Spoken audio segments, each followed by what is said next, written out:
Hello and welcome to Good Morning RPG. My name is Leia. This is Matt, We're and doing that it was possibly the live. saddest count in I've ever heard. You're It's just so like defeated by we're life. just like the last second. It was like, hey Matt, none It's of your like lights so are on. normally you count me in with a five. You get five, four, three, two, and then I give it a couple of seconds, and then we go. And you're like three, two, one. uh, I'm What are you tired. doing? Are I'm you tired. Like, subscribing? oh Thank you. no, my Thank friend. you. I'm tired, and my body needs sleep. But I also didn't want to not stream. I also went to work yesterday. Oh my, what? I went to work last. I so I got a whole story about that. Oh Okay. my god. Okay. Hold on. Let me try and see if the lights will turn on. Hold on. Anyway, how's everyone doing? Let's Ooh, stream some stuff. NBCDM has been subscribed for 34 months. Oh my gosh, that's a long time. Ooh. Is the answer Japan? What? I only just took meds. They have not kicked in, and I desperately need them right now. Okay, let me also Yeah. put on music to make my the brain answer work. to you being dead tired is Oh yeah, is Japan. absolutely is, yeah. Um Yeah, There we I'm with go. Turquoise Vixen. Why did Sorry, you I- go to work? Sorry, our stuff is so low. That might be a bit better. Is that better? I am so sorry if we also just blew out your ears. Ooh. Okay. Okay, we were real low in the OBSs because my thing fully reset. Gotcha. Okay. Okay. Is that better? Leia, can you give me some words? I can hear you. Nice, clear. You actually got louder for me too, so that was good. interesting. Good. All right. There we go. That should be better. Why did I go to work? Because I need the money. I spent too much. I spent truly so much money on so much shit. It's just so much shit. I don't know if I needed any of it, but I wanted all of it. I saved up. I saved up, but ooh, a little bit. Ooh. Yeah. I don't think any of Get us are that. going to financially recover from this, but I do want you to live vicariously through me because I went to the Pokemon Center about 6-7 times. Ooh. Money bought happiness until I got on that plane to come home because let me tell you, Japan is it's so cheap. It's so cheap by comparison. I go there, people are like, you're gonna spend so much money in Japan. I go, oh yeah, that's okay. I get there, and I'm buying, and you're gonna empathize with this, Leia. I'm buying a soft drink, like a 600 ml soft drink, 28 ounce or whatever the hell that is in America. It's like $1.50 to $2, and I'm like, I'm paying like $5-6 at home now for the same thing, and I'm paying like a third of the price, getting the same amount.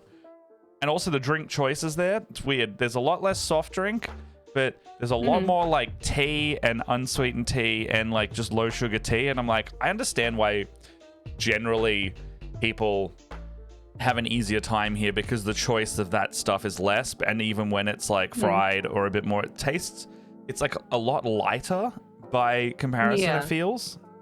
So interesting.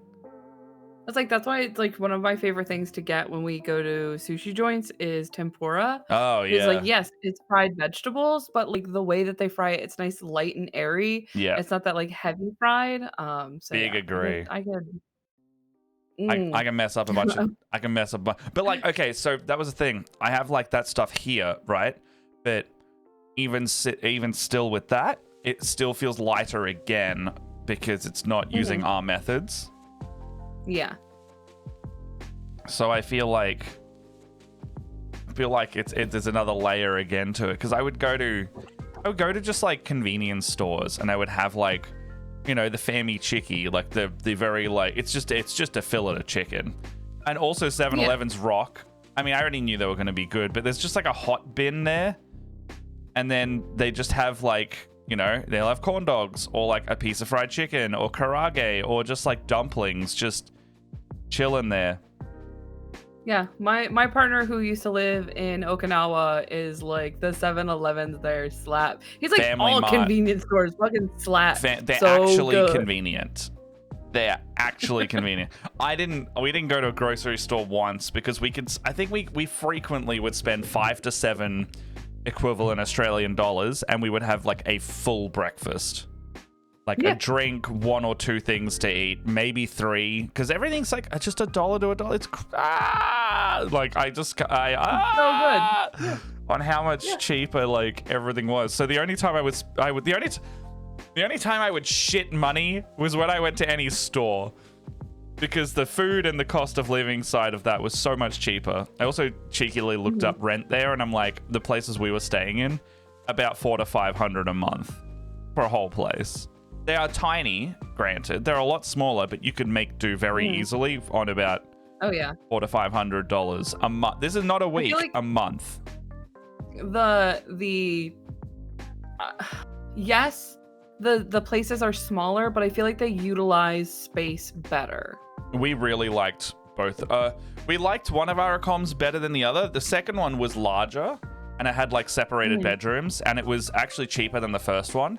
But I really liked the first one. Was like more of like a it was more of like a traditional Japanese room where it was like tatami mats, and it was like the bamboo flooring, and you could, if you wanted to, pack your bed up every day, fold it in the corner, and you would have 2 full spaces. And then you could move the dining table to the side. Like, you could do a lot with it because it was designed to be it was designed to just be put away. Yeah. So it was great. And like, I didn't even mind having a small space in that, because we were like, well, we're out so much and doing stuff that it doesn't matter. I'm sure if we were to work from there, like work from home type thing, it would be a very different story, you know? Yeah, we were saving money on the food to spend it all on stuff. 15 okay, Envy. I'm not even kidding. Pokemon cards were so cheap that I started and completed a set while I was there. Like 100 card set plus the secret rares of Pokemon cards. I don't buy Pokemon cards because I don't want the hole that I just reopened to consume my wallet, life, and everything around it. But so boosters here are about $6 to $8 for Pokemon cards wherever you find them. I could buy so at the Pokemon Center, any Pokemon Center, as long as they had them in stock, you could buy boosters for any of the recent sets for $1.80 per booster, 180 yen.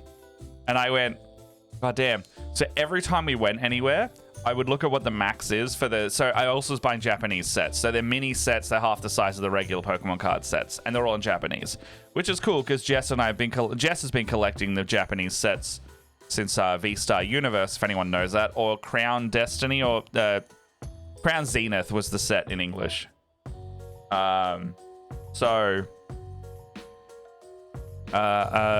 I was getting the set called Battle Partners, which is a new one where basically they brought back the trainer thing. So you have like Lily's Rabombi, En's Reshiram, and it's like the trainer plus thing, which is really fun.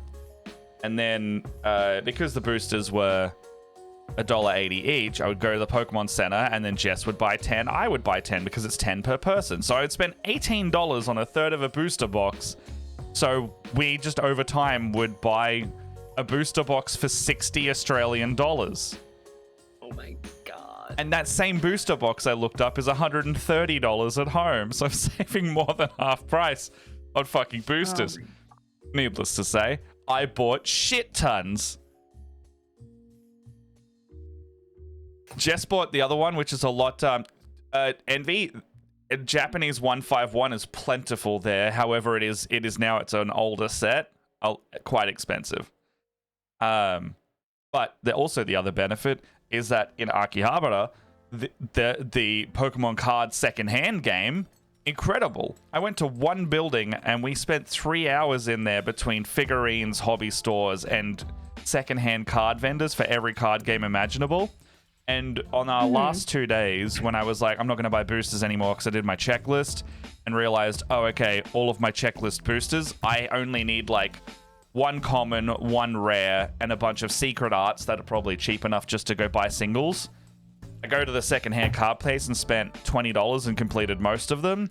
And then the second day, I went back and spent like $50 and completed like everything that was under $30 a card is complete. Oh my god. Yeah. So I think I need like 8 cards and the entire set is done.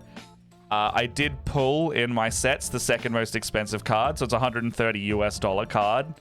And I went, I could sell this. Actually, no, I couldn't sell this. I tried to sell all my spares. And in Japan, you need a residential address to trade in cards. So I could trade in none, which means I have a lot of secret rare alternate art cards.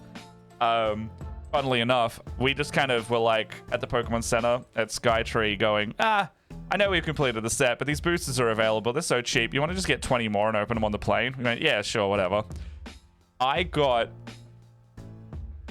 ended up with triples of a couple art rares because I got 2 of them each in those boosters that I just opened. Jess and I were like, nah, I just bought these. Damn it. Oh, well. I just bought these from the card store, and now I've opened not 1, but 2 more out of this 20 pack. And that 20 pack had about a 50% hit ratio of like rares or better in there, which doesn't happen. Anyway. Oh, actually, I've got some here. There you go. I also, if you've seen the socials posts, I have a duffel bag down here full of shit, and I'm not painting today or doing hobby stuff. We're going to go through a small, and I say small, a small portion of what I bought. Because I spent thousands of dollars, Leia. I spent way too much money. Oh my god. I'm not even kidding how much money. Like, and I'm also going to state this. Jess and I don't have shared bank accounts. We individually spent way too much money. When you walk into a Pokemon Center, Leia, when you walk into a Pokemon Center, you go feral. Okay, I am not feral. I am not the intended audience for this particular rant. So, however, I went to the Warhammer Cafe. Gundam Base is in Japan. Is so that would be the one for us. It's Gundam Base. I may have gone to it. Is it near Small World by chance? I don't know. I'm gonna look it up. It's the Gundam store. I went to too many. Got all the Gundam. I can't state how many stores I went to that did not have Warhammer and were filled with Gundam instead. Not that I was really looking for Warhammer, because with Warhammer in Japan, the prices are good, but only in the way that they're Gap Games prices. So the only thing I'm not doing is paying shipping. In saying that, Forge World items are cheaper because they are 20% cheaper than where I would buy them in Australia direct from GW. But they didn't have a lot in stock. I love you. Gundam. Yay, my headset. You got your headset? Oh. Yeah. Wait, no, that sounded bad. Ow, that's a good thing. What? I went, ow, like it was a bad thing. Oh. Like the way I said it, I was like, why did I sound sad? Oh, thanks, Turquoise. Hold on, let me I'm read gonna that boil it down to you're tired. I'm so while so Matt tired. regales us with all of his stories about Japan, I'm going to be putting together this Gundam that I have been putting off for way too long. So, so I'm going to be doing the Gundam short set, because that's what I'm doing today. I'm going to listen to Matt talk about Japan this whole time and put together this Gundam. I'm very excited. I just want to hang out with my bestie. Like, let's be honest. We haven't talked to each other. No, it's not. We've talked to each other. We haven't hung out in a while, like a and month. I'm missing it. I'm missing this light won't turn on. You get no light today. Oh, there it is. Why did Oh that my happen? god, this fucking box. All right, well, when I get Because like I had to, because I took off that early week. Oh my god, I took that week off for my anniversary. Yeah. Before we went to Japan, and our anniversary got totally like fucked. What do you mean? What? So we were supposed to get tattoos. So I don't know if I told you this. No. Alex and I decided, because it was our 10-year anniversary, we decided we were going to design tattoos for one another. And the day before our, my tattoo, because I was going to get mine, and then the next day he was going to get his. The day before my tattoo happens, my artist is like, I've had a family emergency, and I have to cancel your tattoo. So it was like this whole week that like revolved around us going to do this thing. And we ended up having to... I was very upset. Although I've gotten my tattoo since... Well, I've got part of my tattoo since.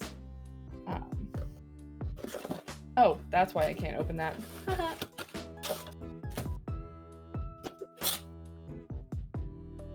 Ooh. Okay.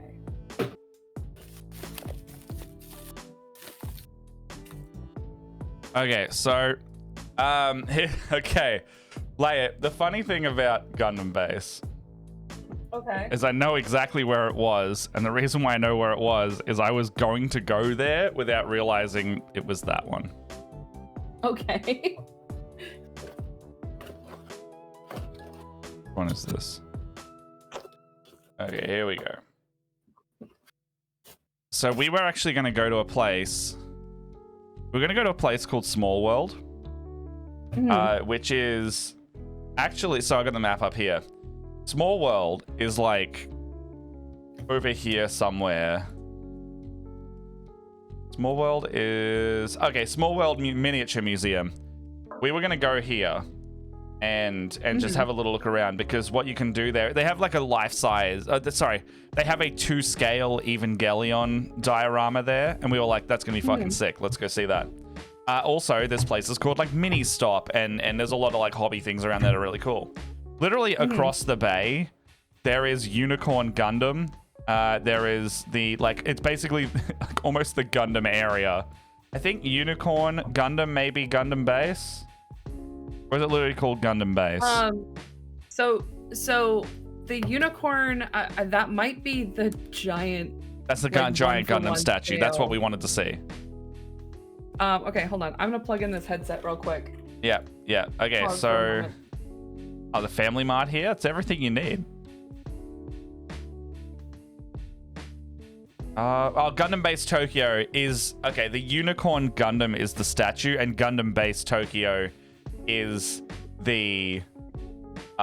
is like outside the building, by the look of it.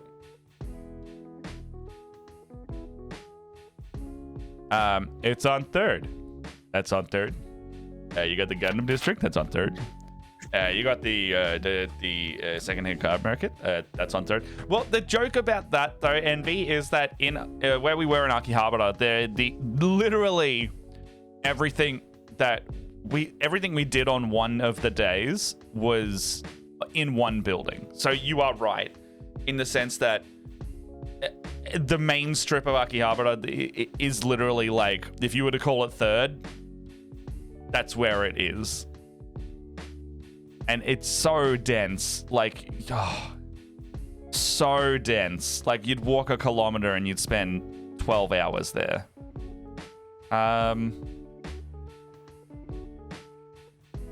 gonna get rid of this window because I don't want this to have like where we stayed and shit on it by accident. Oh my god. It does not. What's up? It's so crisp. I can hear you. Yeah? Oh, nice. I'm glad. I got I heard a bit of advice from you, although it is weird to like hear my voice outside of my head. I turn that off most of the time because I only want to hear it in certain situations. Well, no, I can't hear. I'm like almost completely deafened. Yeah. Like I can't hear my voice. Nice. I feel like I'm talking. It's probably why really I sound. Loud. You are not right now, but that's probably why I sound like I'm always projecting, because I can't hear myself as easily otherwise. But it helps. Oh my god! But it helps, you know. So I got a set of like studio headset instead of getting like a streamer headset. Did you get the Bayo? Did you get the Bayo ones? I didn't, because those were outside of my budget. Oh man. but Next I got upgrade. a set You it get maybe. bad boys. I would like one of my big upgrades to be a DSLR camera. Oh, sure. I can recommend some like interchangeable lens ones, but like a mirrorless camera. I mean, unless you have an outside application for it. The other thing though, what have I just kicked off there? Oh, who cares? The other thing you do need though, Leia, for that is a capture card. So it's like that's like a double investment purchase. Yeah. Like you start needing like power, quite large upgrades. That's oh, it's so crisp. Yum I yum can hear yum. you so cleanly. Yum yum yum yum yum. Oh. All right, I'm sorry. I was like, I finally got it to work, and I was like, oh. So we'll just see. My only concern is the ear fatigue with my glasses. Sometimes the pressure on my ears gives me a headache. I usually got to take my headset off like after stream and have a little break. Like I don't like wearing them all day. If I'm not on stream or not in a call, I will always take them off because I just don't like. Yeah. I don't like the feeling. Hurts like my jaw gets a little sore too. Oh yeah. So I got what is this? This is the Sony MDR these have gone up 7506.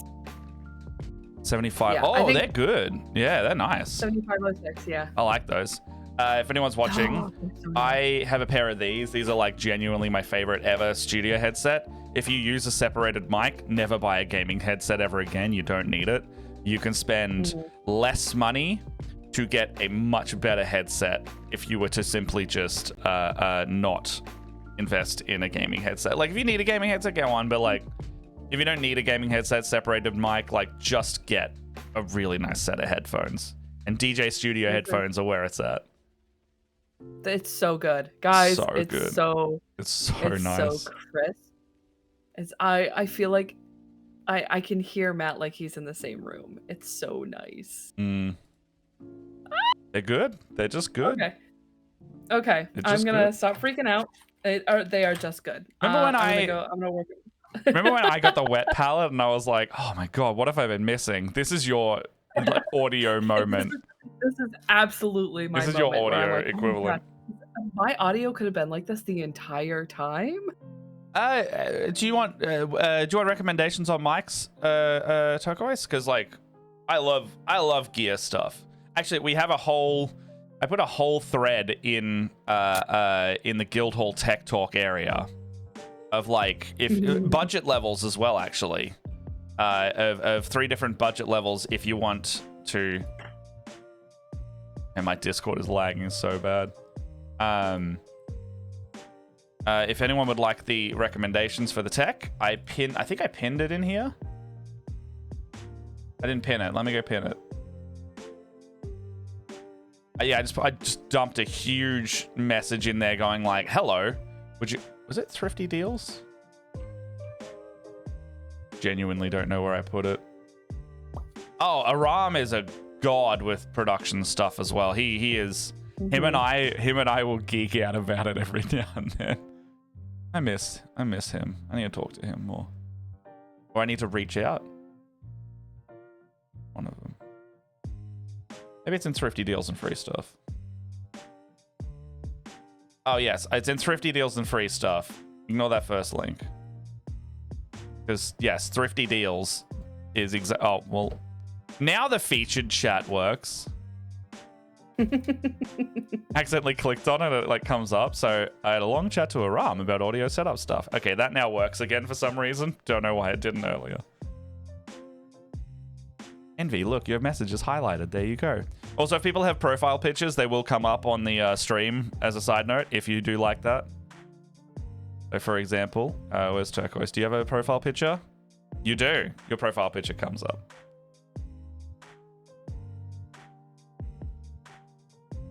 Anyway, grab yourself cool shit.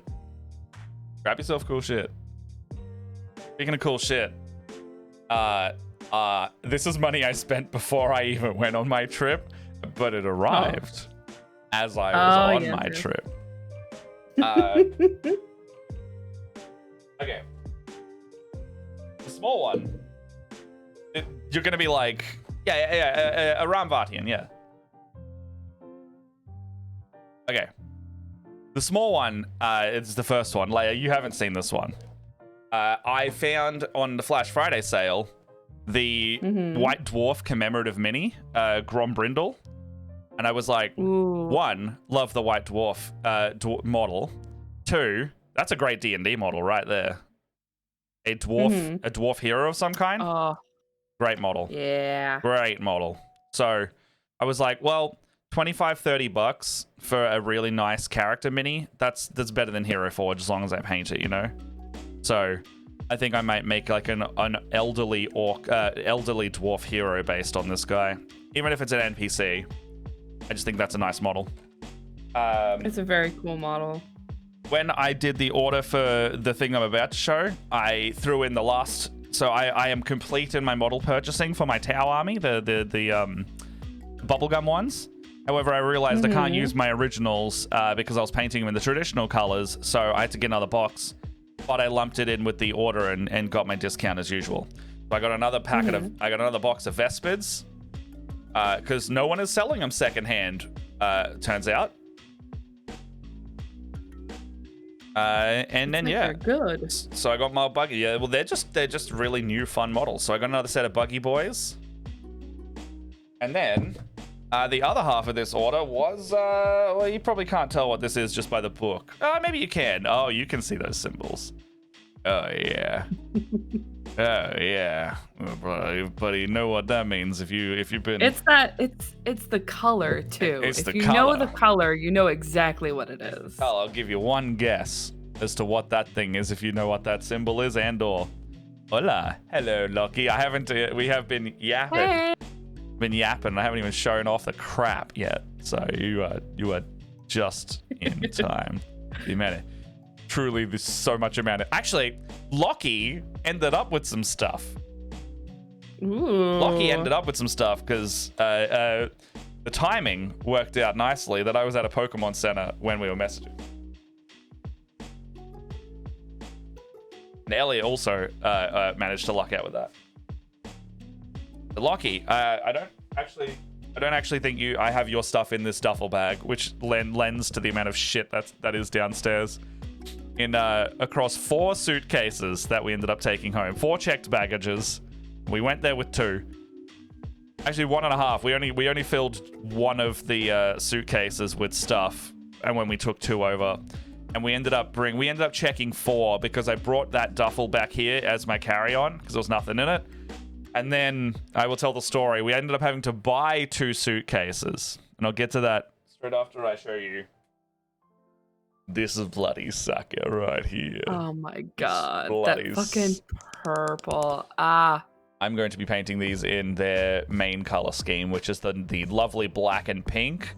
And then it's got like minty colors on there now.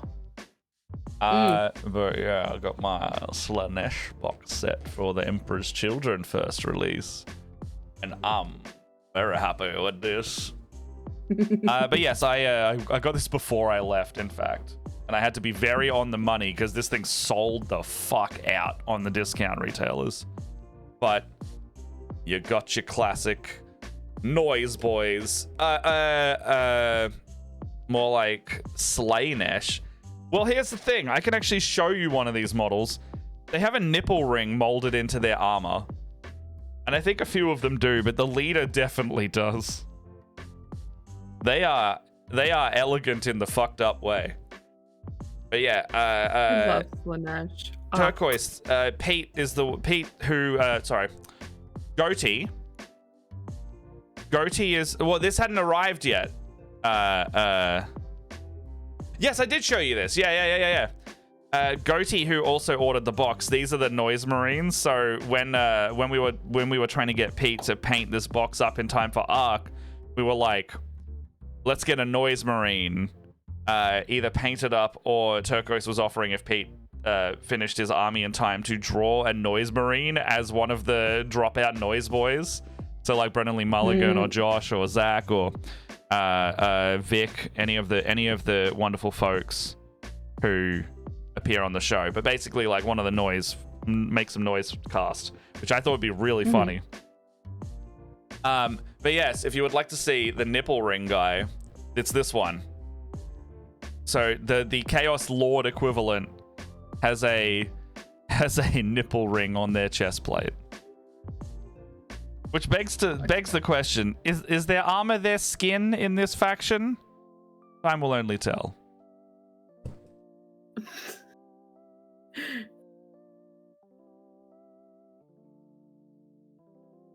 Here's the thing. I don't know if he's going to do it.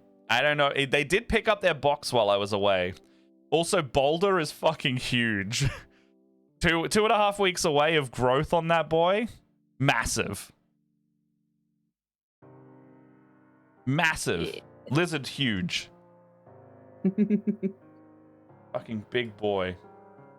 I also feel like bearded dragons get bigger faster.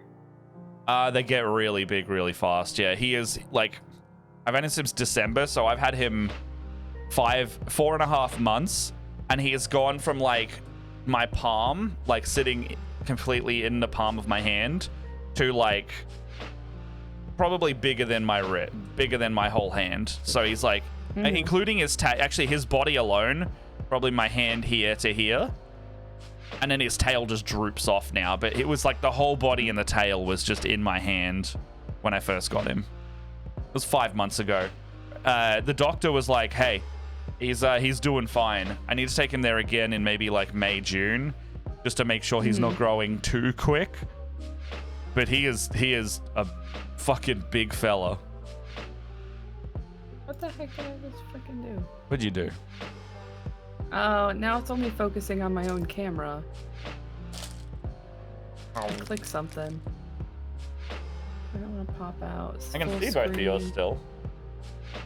No, on my Discord, it's like now it's only focusing on one thing. It's like, where the heck is the... Oh, there we go. Grid view.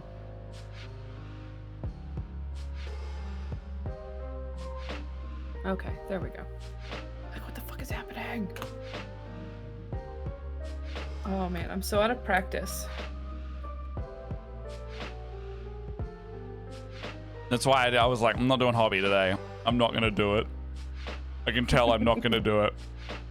This is pretty easy. I like the fact that so this Schwartz set only has three runners to do. And she's a pretty sleek bot, so it looks like there's not going to be a ton of panel lining that I'm going to have to do. So there's that.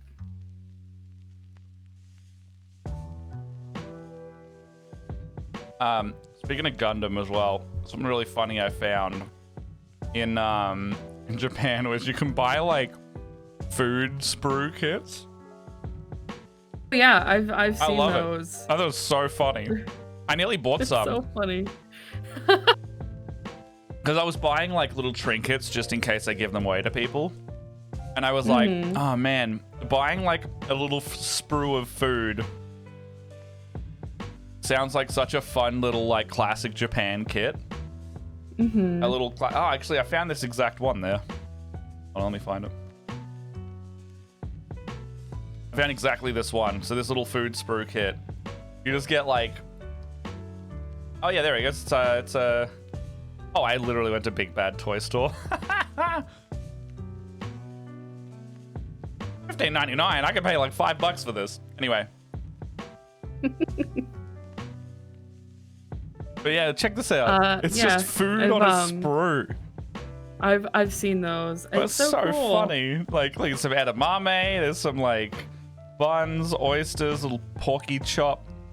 There's some like sliced chicken on rice. It's so fun. I love it. I love it. What else is there?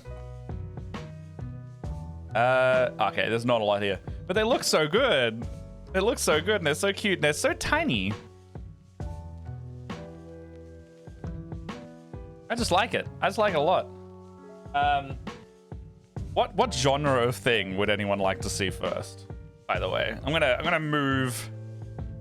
Did you have beef tataki? I don't think I did. I had ramen. This is a big call for me. I had ramen that was so good. I have to go back and try my all-time favorite ramen to make sure that this new ramen is not my new top, because it was life-changing ramen. It was so fucking good, Leia. Oh, beef tataki. Sorry, say again. I was gonna say I believe it. Oh, this looks really good. My mouth is like watering looking at beef tataki, by the way. Thinly sliced beef in a citrusy dressing. Choose a deluxe. Oh, wait, hold on. I may have had this in Australia.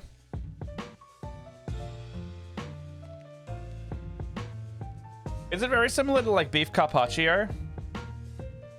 Oh, it is. I've had this in Australia. It's beef carpaccio, but Japanese style, effectively. It's a me in hospital after eating 15 sprue meals. Go to Ishin sometime, really like the beef. So I didn't have it in Japan, but funnily enough, Okami, if you know the all-you-can-eat Japanese place in Melbourne, they do beef carpaccio basically in the same style. You have like a vinegary citrus sauce, and they'll serve you a bunch of slices as part of the all-you-can-eat thing you can get. So it's it's like lemon juice, soy sauce, sesame. Yeah, this looks like exactly what it would be. Yeah, the Okami one's like really good. I don't know if it'd be as good as this beef tataki here, but it's very similar. You don't get the crispy potato straws though, and they just call it beef carpaccio here, and probably because the white people need to understand what it is. But damn, it's good. Yeah. I don't eat seafood as well, so that falls into the... Actually, when I went to my game last night at work, my player was like, why the fuck did you go to Japan if you don't want to eat seafood? I was like, seafood tastes yucky. But I can eat so much other stuff. Like, you're not out for choice in Japan if you can't eat seafood. Yeah. You're pretty fucked if you're vegetarian or vegan. I will say that, because food modification is not part of part of what you can do there. So if you're like, hey, can I get this taken off? If I was to get something with tomato, which I don't love, I would simply just take the tomato off rather than ask and hassle about taking something off as part of my order. Because how everything needs to function is just like, you need to just not fuck with stuff for it to be efficient and good and clean and fast. So you just get what you're given, and then you alter it yourself afterwards, basically. And which I don't mind. I genuinely was fine with that. I would just be like, I already forget to take stuff off my orders at home, so I'm no stranger just to picking some stuff out. You know, we get a shrimp fried rice because it had it was a really nice fried rice with pork and stuff, but it just had bits of shrimp in it. I'll just take out the shrimp. I already do this here. I just don't want to eat the shrimp. It's fine. And if I accidentally eat a piece of shrimp is I'm not do not give me seafood. I'm like, if I can avoid it, I don't want to eat seafood because I don't like the taste of it. But if I accidentally, if I accidentally eat if I eat some shrimp in a fried rice, I'm not going to be like, oh yuck, the meal is ruined. Blah. Oh, Envy, that's very kind of you. Make sure, Turquoise, make sure to thank Envy for that. That's very kind of him. Little gifty sub. Little gifty sub. Okay, but yeah. So, the food quality as well. Australia doesn't have bad food quality, but when you pay such a good price, and then the food quality is so top notch as well.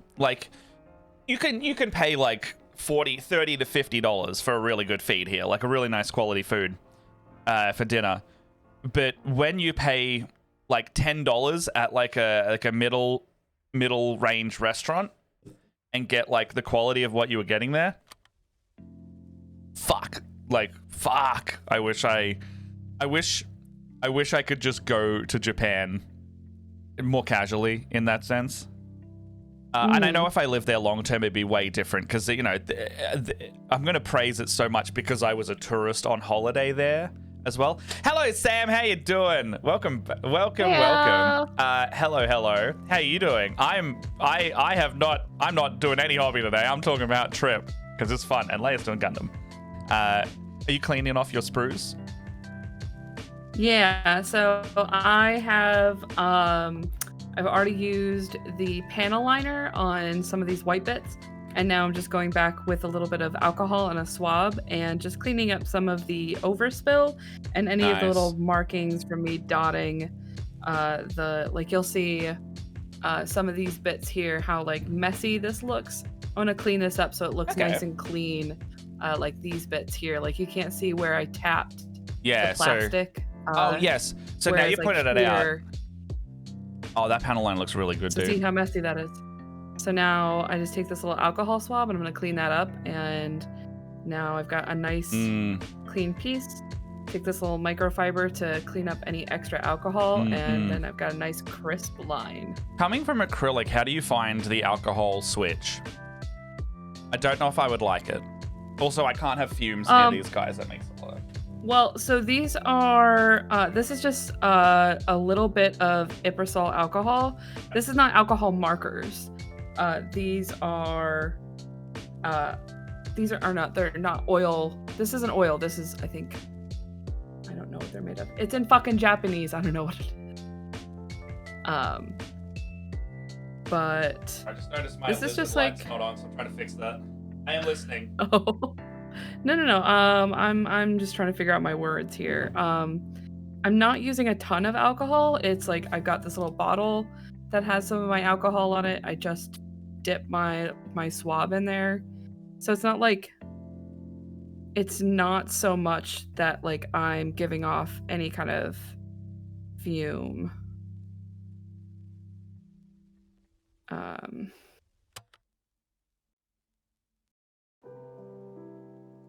But I think these are technically alcohol markers. They're not like the oil markers that you need to use like spirits on. Yeah. This is just some isopropyl alcohol.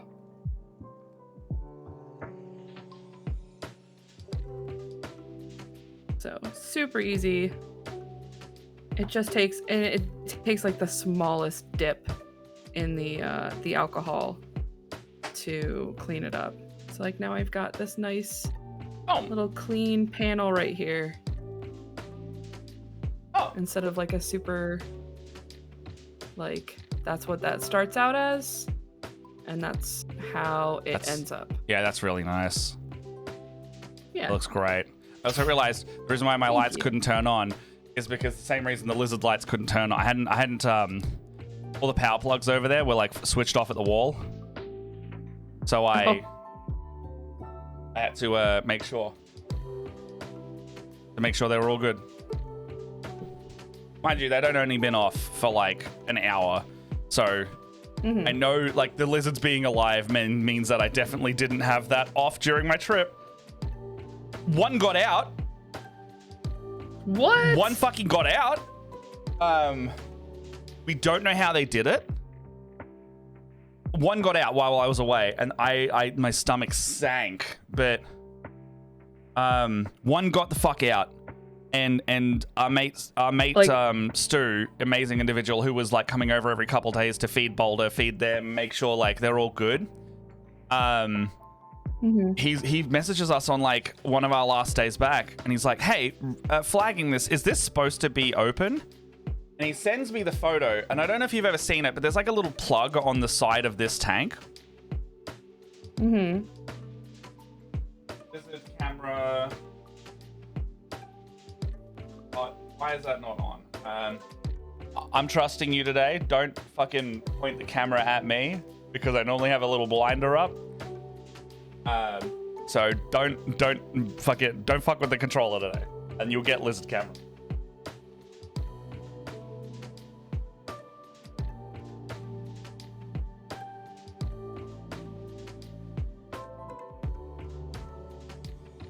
Oh, Matt, I just realized it's storming outside here, so that probably doesn't help our internet connection. You haven't broken up since we've started. You started to slow down really bad.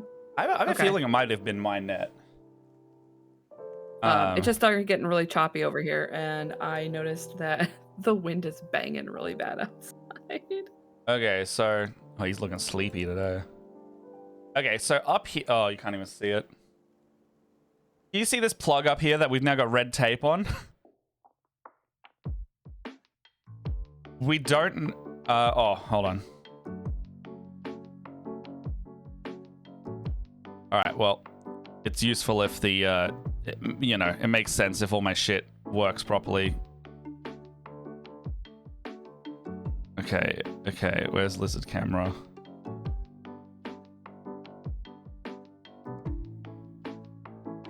Oh.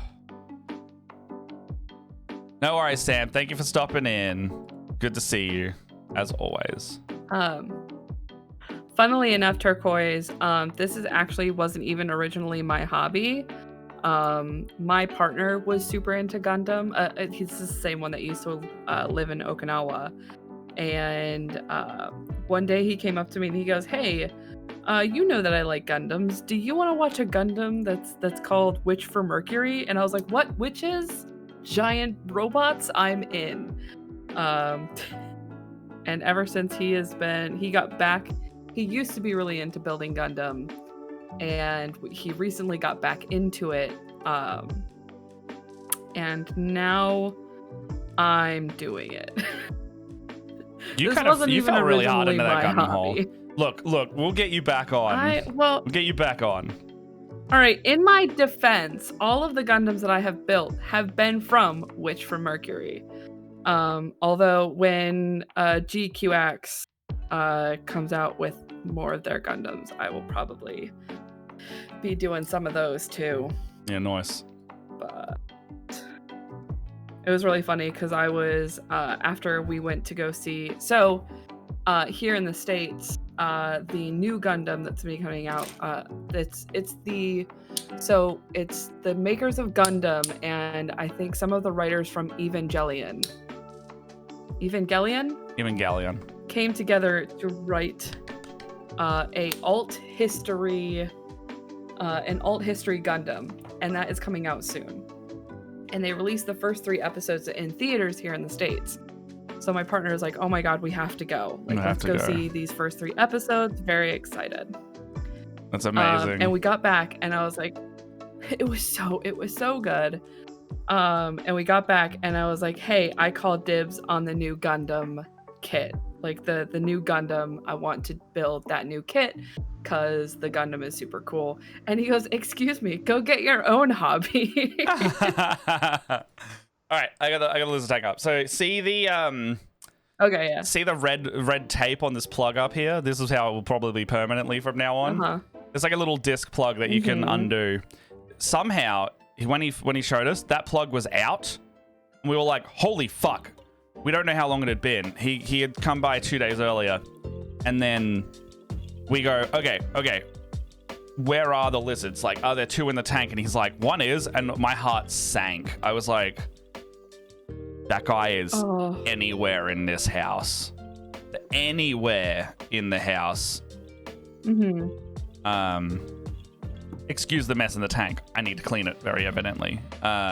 Because these little guys are poop monsters. It looks like the stuff won't work today, by the way. Yes, the chat function will not work today, by the look of it.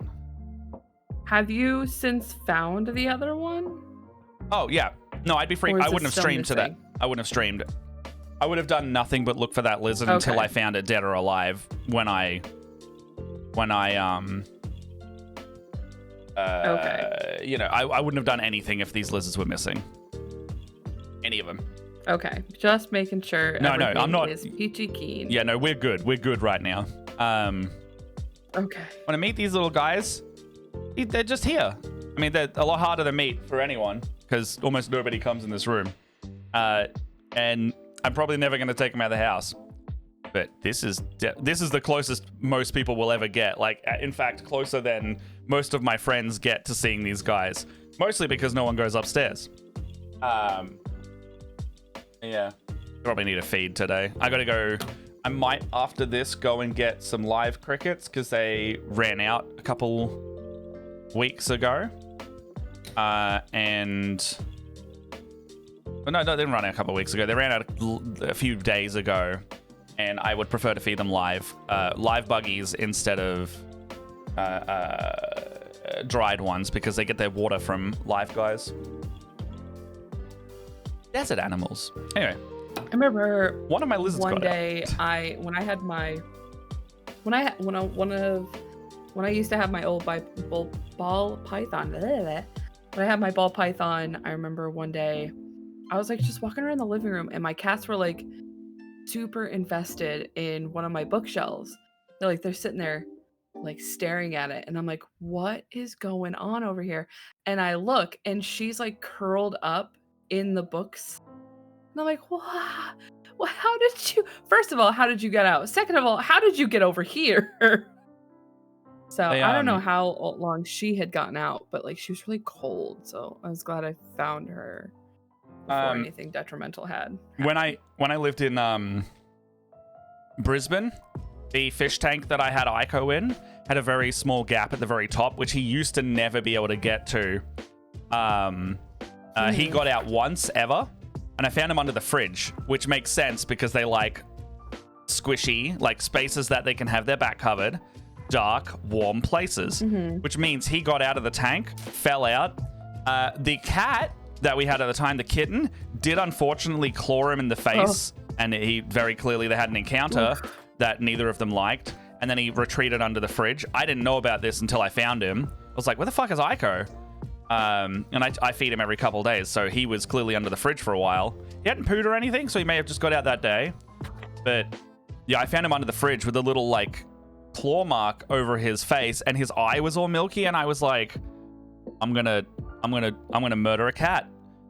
No, I didn't do anything to the cat. The absolute rage that I felt towards this animal was exponential. I would not hurt the cat. I didn't. I just had disdain towards it. But fuck. His eye did heal. The vet did say like he may not see in that eye again, which like his eye wasn't like wrecked. It just it was like milky and you could see a mark in it. Thankfully, I think it was like a 6 months or so, maybe a year. He was all good in that eye. It looked normal, but you know how like when you make a D&D character, they always have like a notch out of their eyebrow or something cool like that? Forever onwards, Ico had a cool notch out of his eyelid. And that was my little man for when he was around. I miss him so much. But yeah, God, where's a good photo of him? I don't know if you can see it. Which eye was it? I think it was his right eye. Yeah, it was his right eye. Really hard to see. Okay. So you might be able to see in this photo here. He's my little man with a battle scar. So up on this like middle right here, he has a little notch out of his eyelid. Like about there. You might be able to see it like kind of divot inward or upward a little bit.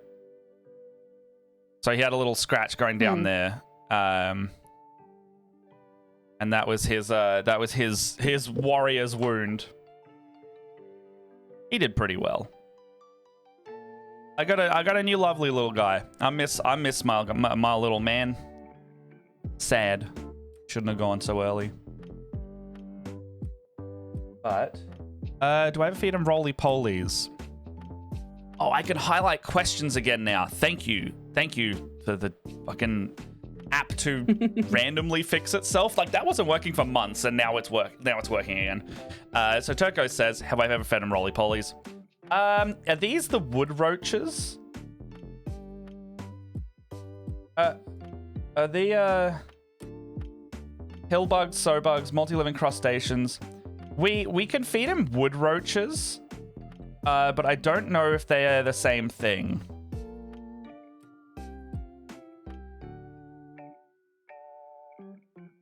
No, I don't think these are the same. No, we haven't fed him roly-polies.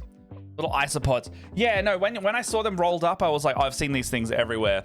I think Aiko never got him. Aiko was on a pretty basic diet.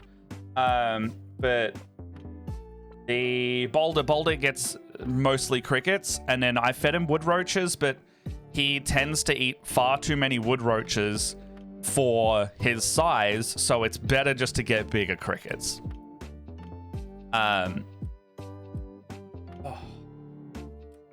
Oh, Leia, before I got too many things. Did you see one? This is your show today. There's too many things. Talk. I'm too here many to things. absorb and listen and okay. You're my bestie. All right. I am very much like in a listening mood. I appreciate you letting me. Just... Oh, you're breaking up a little. Yeah, you're breaking up for me pretty bad too. Discord's having a time today, I've noticed. Mm-hmm.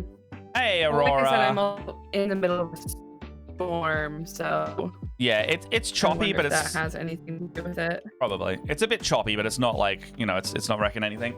Hello, Aurora. How you doing? Good to see you. Okay, so okay. But yeah, if you, I am here to listen. You chat your little heart out. Mm-hmm. I am just gonna sit here Gundams and listen to my bestie. I appreciate you letting me have a very hard info dump today, because I think that's what I'm doing right now. Mm-hmm. And I appreciate it a lot. Okay, so Discord is having like red bar connection issues. I think that's what's going on. Mm-hmm. Because you're coming in and out. Yeah. I think it's Discord's end. I noticed they updated the app and it's gotten a bit weird. Okay. I promise I'll get to the amount of shit that I bought. You may have seen it online. I haven't been able to post a lot of stuff in Japan. One, because we're just doing a shit. We're doing a lot of shit. I did a shit in Japan, very obviously. But like, we're doing a lot of stuff in Japan. I have so many photos that my phone is now saying too much storage. It's Discord. I can see it's like many ping and the connection thing is bad. And then whenever it hits yellow, Leia's back. So it's definitely Discord's end. Because like it's trying to keep up with Leia right now. And her normal camera's back, but her other one isn't. Let me just oh no, there it is. It's back. I don't know what's going on. I don't know. Gosh. What else is there? Okay. Channel update for channel. We're gonna be streaming on TikTok live a lot more now. Because what can you hear? Can you hear?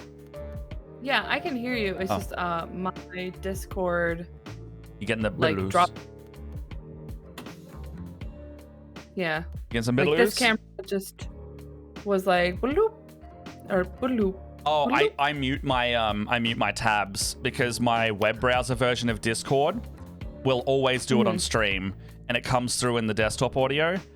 So I have to remember to mute your painting camera otherwise.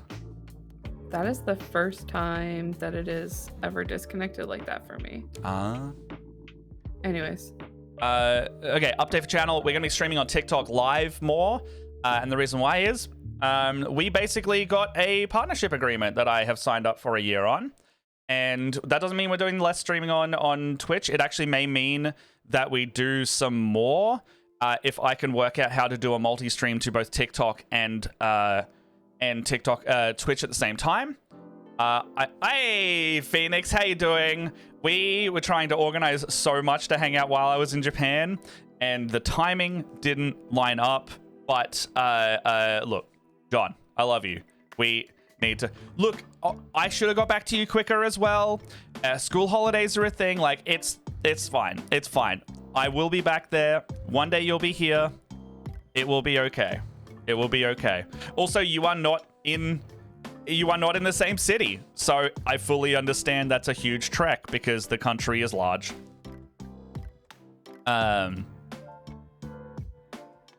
we will be streaming more on TikTok.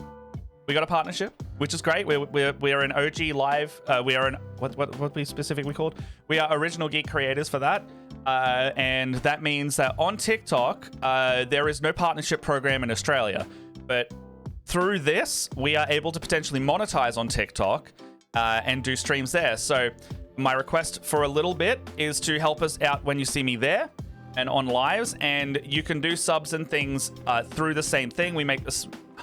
Actually need to look into the commission side of stuff, but what it means is if you see us live, and I'm probably going to do some later at night, so American morning, Australian evening, I need to paint so much fucking Tau by May. I'm not kidding how much I need to do. My fabulous Tau bubblegum army needs to be done in a month. So that is my like, I will be doing something every night, and if you don't see me on stream, I'll probably be in the Discord if you want to hang out. And if I'm silent the whole time, it's because I'm intensely trying to concentrate. The benefit of this is that we're going to get some things called flares on our channel, where we can get promoted to the For You page easier. We can get support like meetings to literally grow our brand and stuff like that.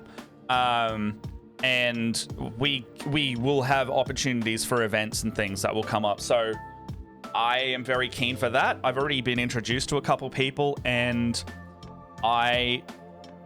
or should I talk about it? Should I talk about it and jinx it or not, Leia? There's something that could happen in 3 weeks that could put me in Sydney.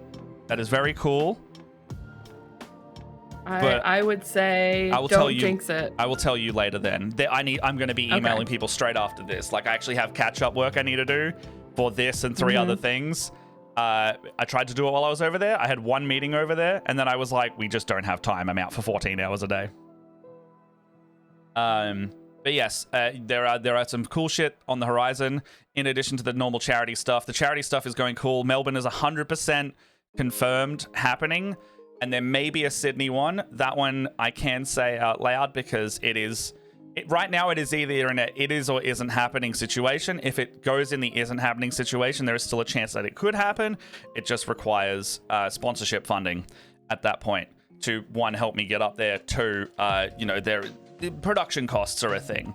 So we're just trying to work out if it is viable in the way that we will be raising money versus having to pay for a couple things. So it's like, if it's not, it'll just be a matter of like, maybe it's not a no never, it is a we got to see how we go each time.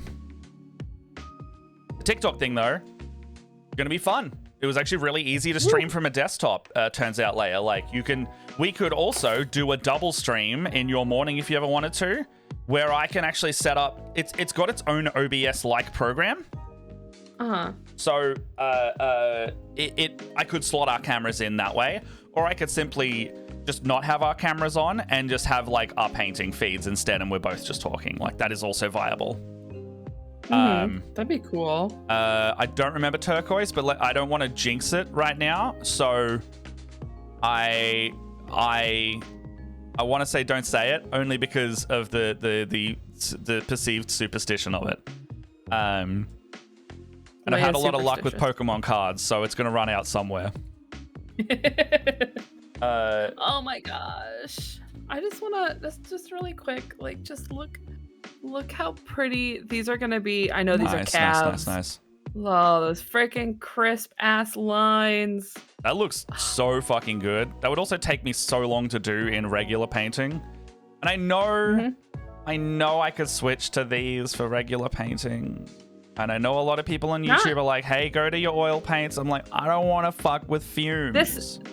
This is not oil paint. These are alcohol markers. Well, that's, sorry, I meant alcohol. I was gonna say, because like, this is not oil, and this is all I need. It's just, all it is literally just a Q-tip. Yeah, it's a Q-tip of isopropyl alcohol. If you're doing them on minis though, you have to use like the ethanol or whatever, because you can't use them on, you know, if you use isopropyl to do your panel linings, you strip the old model. I would not use that shit on my. Yeah. Maybe that's why I'm saying oil on a mini. Regular. Yeah. Yeah, I think you're thinking of that stuff that like you need to use like mineral spirits. Yeah, it's mineral spirits. Like, yeah. So that's oil, not acrylic. That's why. Yeah, I think that's why I kept saying oil. That's why. Yeah. Yeah. I just don't want to. I don't want to. Because you got to use the mineral spirits to do. And then these guys will die. I just can't do it. It's the same as why I don't airbrush in here. Especially since I used to work at a paint department and I used to work with mineral spirits a lot. Yeah. Because of that, and I fucking hate it. I hate the smell of mineral spirits. It's the worst. Yeah. I fully, if I didn't have these guys in here, this same area would be an airbrush table, because I can't atomize paint in this room either, because these guys will die. Anything aerosol based, I cannot have in this room with them. So it means that when I spray minis, I don't think I'm gonna panel line this, actually. Oh yeah. I'm just thinking, like, this looks like it's a lot of interior pieces, so I think this is gonna be a panel line on situation where I clip it out and it might need to be panel lined. Yeah. But that means I can go right to assembly. Ooh. You can tell I'm tired. My meds are like working less than normal. I know. Maybe not. I'm I don't sorry, know. love. No, you're all good. You're all good. It's like You're tired. I'm just tired. Yeah, it's like I was also noticing I was having caffeine in addition to my meds over the trip, so it could just be the caffeine, lack of caffeine that I'm having now, because I need to like hard reset into my old regimen, because, you know, I wasn't unhappy with the weight I was at, but, you know, it's holiday weight. You go up a little bit. Despite me doing 22,000 steps a day, I must have just been eating real good, because I was like, I'm going to be bad. I'm not going to track it. And I'll come back and be like, all right, I need to get back into my stuff. And I'm not working tonight, so we are all good. Good. Take some fucking rest. Well, I was gonna work tonight, and then my game. Well, also, I gotta also say that the inherent privilege of playing D&D as a job is a lot less. Like, there's mental effort and performing effort similar to streaming with a game like that. But ultimately, you are chilling out and having fun. Like, I'm not going to ignore the privilege. Like, Jess isn't working today because she also needs many sleep, you know.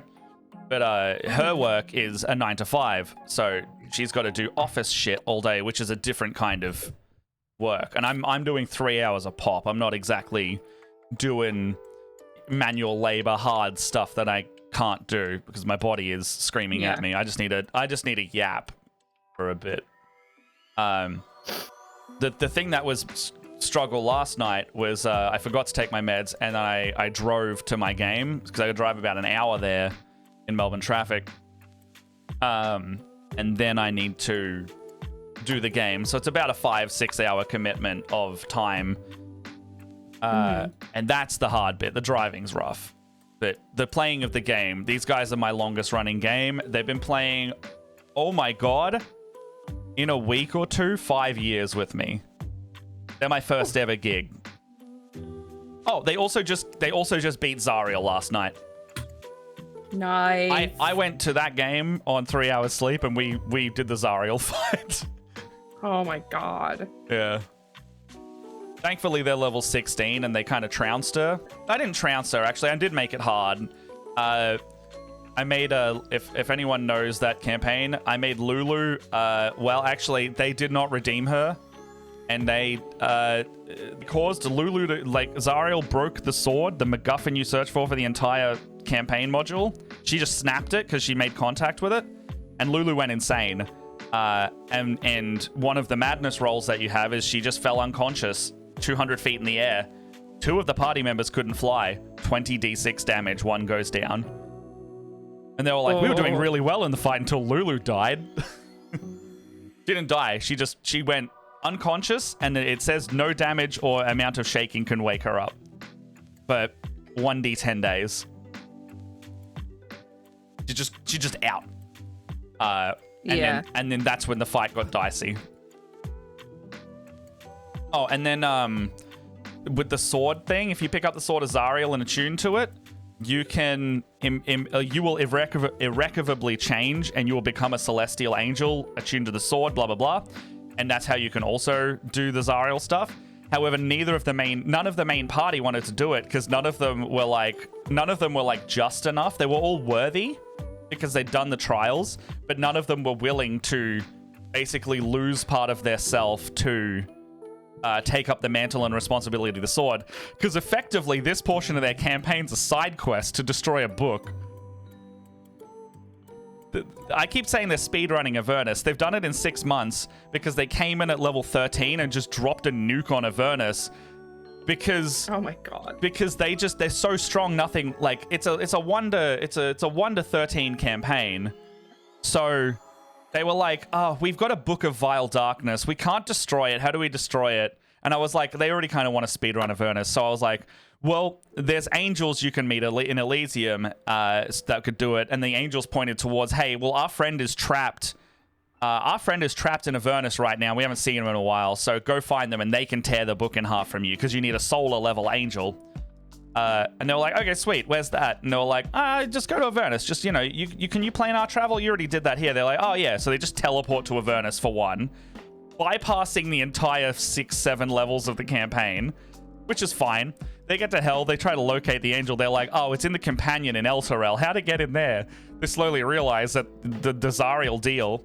They go talk to Bel, who has been deposed as the leader of hell. And he's like, well, I run the forge here now. I'm kind of submissive to Zariel. But, like, if you kill her, I'll give you whatever you want if I'm the new leader of hell. And they're like, we want... Oh, actually, they also went and saw Raphael from Baldur's Gate. They went to the House of Hope, and I kind of made it a prequel to Baldur's Gate, where he was like, I'm looking for infernal iron and psi crystals. Can you get these for me? I'm making a thing, and I want to see if it works. So they went and raided a Githyanki outpost in space, stole all the psi crystals, killed all the Githyanki inside. By the way, that was Kresh Kalia, fucking Lae'zel's Kresh, where she originally came from. Like, you can just go there in Waterdeep Dragon Heist. They murdered her entire Kresh. Came back, they're like, yo, here's your psi crystals. And then he goes, all right, I need infernal iron. They're like, so tell me about more of this iron. He's like, oh, well, it's really strong. It's hell iron. They're like, can we coat our Spelljammer ship in it? And he's like, you make me the leader of hell? Hell yeah. I'll also give you Zariel's flying fortress. They're like, you can get another ship for our grand fleet? And he's like, yeah. And they're like, can it fly in space? And I go, well, if you attach a Spelljamming helm to anything, it flies in space. And they're like, we can have a hell ship in space. So cut to, like, everything they've done in Avernus. They've got the sword. No, they didn't. Their companion, Rhea Mantlemorn, who you find in Baldur's Gate, I put her in Elturel because they needed someone to point them towards what to actually do in the campaign. She joined them because I had just the regular adventures that would be in this campaign that you would play as. I had them just all die in Elturel instead. And Rhea and Lulu were the only ones left. So when they went there, they just found Rhea and Lulu. And Rhea was the one who took up the mantle of the angel. And when they were fighting Zariel just grappled them, grabbed the blade, and she can just snap it without an action. And that's how that happened. Hey, Ben! Welcome back from Japan. Oh, thank you. Eberron crew destroyed a Book of Vile Darkness, reskinned as a Dreaming Dark artifact by burning it up in a silver flame. Oh, that's clever. I like that a lot. Elturel was my character's hometown. I found it got snatched after kidnapped Cult Blood. Yeah. See? The Baldur's Gate campaign, Descended to Avernus, really good. Anyway, they finished Zariel fight last night, but it was pretty dicey. And they snapped the sword. Rhea didn't lose her powers, but yeah. Anyway, why was I bringing that up? They were like, why did you not sleep? Why did we even play? I'm like, because one, I like you guys. Two, I need the money. And he was like I was showing them gachapons, and when one of them went to Japan, he proposed to his fiance when he went to Fuji, and so he brought back a shitload of gachapons similar to what I have just done, and he gave me like a bunch of One Piece things and stickers and stuff. So I went and bought all of them similar stuff. I brought a plastic bag, and I went, what kind of stuff would you like? 2D, 2.5D, or 3D? And they go, okay, and they each picked one, and they all got, I gave them each one a 3D thing and a 2D thing, and it was like One Piece stickers I got from like the Jump Shop and the Mugiwara store. If anyone doesn't know what a Mugiwara store is, it's called the Straw Hat store, and that is like the first party official One Piece merch store. So I went to like 4 of those, and much like when Jess went full feral T-Rex mode like I did at the Pokemon Center, actually probably went way more feral than I did. I watched her hunch over and just do T-Rex arms like this. But I went full feral at the Mugiwara store. Like I bought so much shit. Believe that campaign. My character timed into a full dragon somewhere chained up. Damn. Oh, when Naverna's character died for us, she took up Rhea. Like Rhea is my favorite character in that campaign. I find them so interesting and so cool. And I know they're only supposed to be in the Baldur's Gate portion of that campaign, like the city side. They're not that strong, but every campaign I've run, I've let Rhea go to the end with them if she survives. I think she's survived every time because she's so interesting, and she has some of the highest stakes that isn't a player character in the campaign. If you don't do backstory work with the players, she has the highest stakes in the game, and she will push the party to... She's one of the characters that will push the party to do the right thing, or she will just leave them. She's like, I'm a Hell Rider. I got shit to do. It's how this is. Like step up or fuck off, or I will fuck off. And I love her character for that. Might be you, Lockie. Give it a refresh. The internet and Discord's been a bit weird today, so it could be that. I know it's been... Also that. Yeah. I know it's been another half an hour since I asked. What genre of shit would you like to see first? What? I got you, Ben. I got you. What genre of stuff? I don't know. I don't know what genre of stuff. I'll start a poll. I'll start a poll. I've got. Yeah. Do a poll. Stream manager. Do that. Oh, my Decisions are hard shit's for me. reset. God damn it. All right.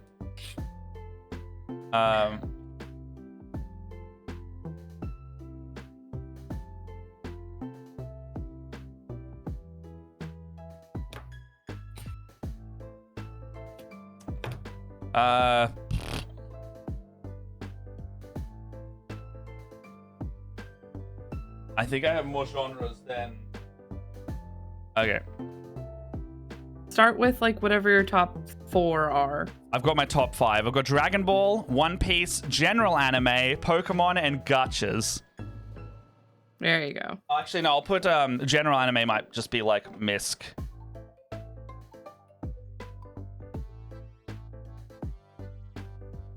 Okay, so miscellaneous is like Warhammer and other stuff. All right, here you go. What should I show first?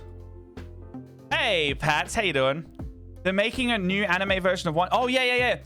It's just called The One Piece, and it's going to be compressed. It's actually the thing I was about to show you, Ben. That anime plus One Piece.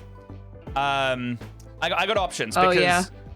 I'm not even kidding. During me doing like mad hobby stuff and gaming in February, you don't need to full attention One Piece. It's a shonen. You get the idea with shonens. They are kind of light. You can get the gist of it. You can listen to it if you don't want to do sub. I have switched to watching dub where I can because in February I watched 200 episodes. I'm not even gonna sugarcoat it. I would play League of Legends, or I would do hobby, or I would play some games, and I would just have One Piece on, and I was able to watch the best saga in One Piece this way in February. Like the rest of Water 7, and then all of the Summit War saga. So like I am actually up to the time skip as of like 10 episodes from now, which means I am 513 episodes into One Piece. And I have watched... Since the start of this year, because I took a break last year, I was watching only the sub. I was up to about episode 240, 250 when I stopped. And now I'm up to 513 as of this year. Oh, as of April this year. Most of it was watched in February. Okay. One Piece is the way to do it. First off, I watched the Netflix. I didn't watch the East Blue Saga, so 60 episodes were condensed into 8 Netflixes.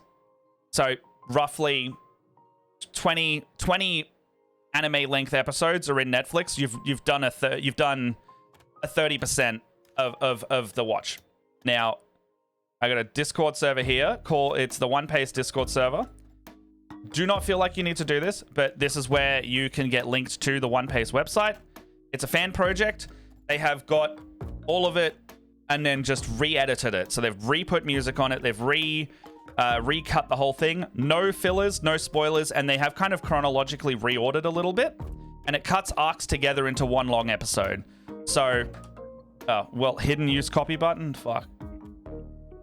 Why did Discord's got some new features, apparently? Use the copy button.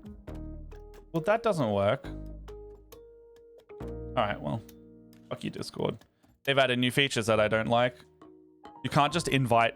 You can't just, like, generally invite with a link, apparently. Invite people. Use the copy button. You can't... Oh, wow. Okay, you can't just add... You can't just add links in Discord, apparently. Okay, so I'm just going to put it in... Oh, fuck. I'm going to put in grab some popcorn. No, you can't. All right. This sucks.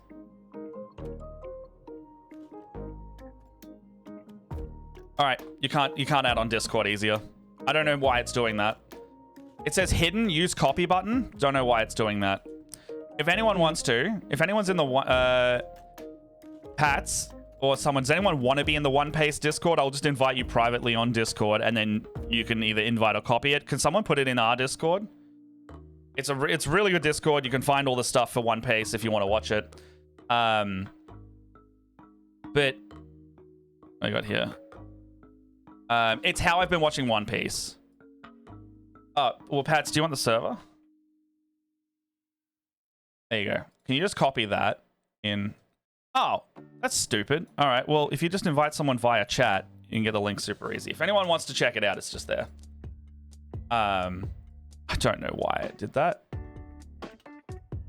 I'm just going to put fastest way to watch One Piece.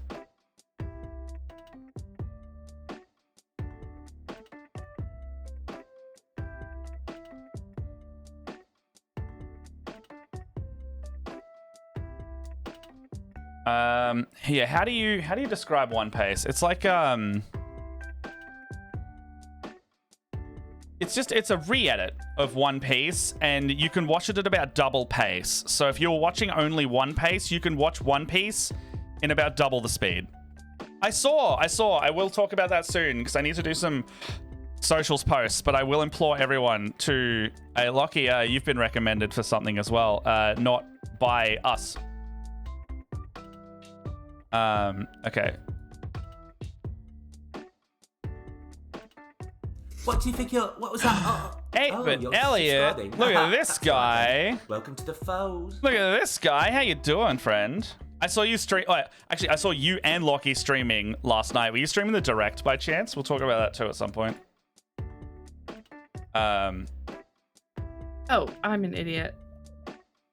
Pre-orders are up now, actually, for the Switch 2. Okay.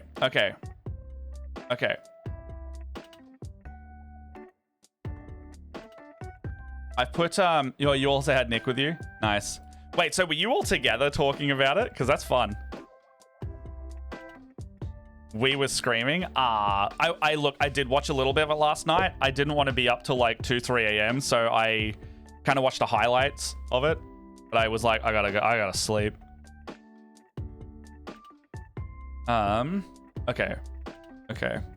Watch One Piece. It's really good. Ben, if you're around, start with Netflix because you get all the vibes of Netflix in season 1. Season 2 of Netflix is actually coming out soon. I don't know how good it's going to be because there was some issues there in the second season. The showrunner has unfortunately also left after season 2, so it may Netflix away and then fade into the ether. Yes, One Piece cuts all the recaps and repeated scenes, removes recent flashbacks you've already seen, takes out most of the openings and closing because the arcs are all cut together in big long episodes rather than having to put a new one in every 10 minutes. So, and there's also, okay, I'll give you resources. I'm going to go full,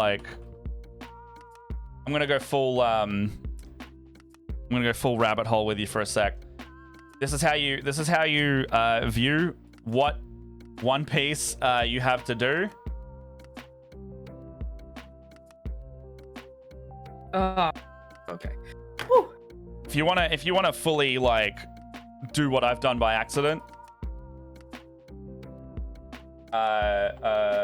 Filler list.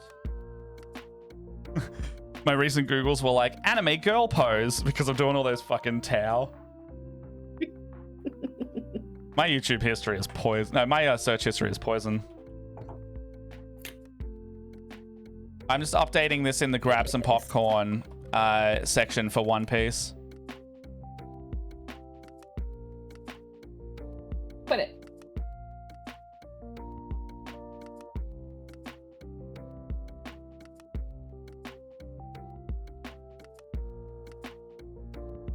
Okay, here's your big One Piece stuff. All right, there's the One Piece Discord. You've got One Piece, the website, where you can either watch it, stream it, download it. It's a gray area of legality because it's not official, so just know with that when you're going into it. Watch it legitimate if you can. However, if you want to watch it in the most convenient way, it's good. Naruto edit you're watching, consider One Piece. Yeah, Naruto also had egregious fillers and things. So, and then I've also put in anime filler list. So if you watch it the way I've been watching it, I actually have switched over to Netflix One Piece because it has all of it. But it's the regular episodes. This is how I'm watching it in English. I know some of One Piece is English dub, so I think all of... Yeah, okay, so Romance Dawn, Orange Town, Syrup Village, Gaimon. All of... If you would like to watch all of... all the way up until the Logue Town is in English dub in One Piece. Reverse Mountain. Whiskey Peak is not... Oh, actually, hold on. Oh, fuck.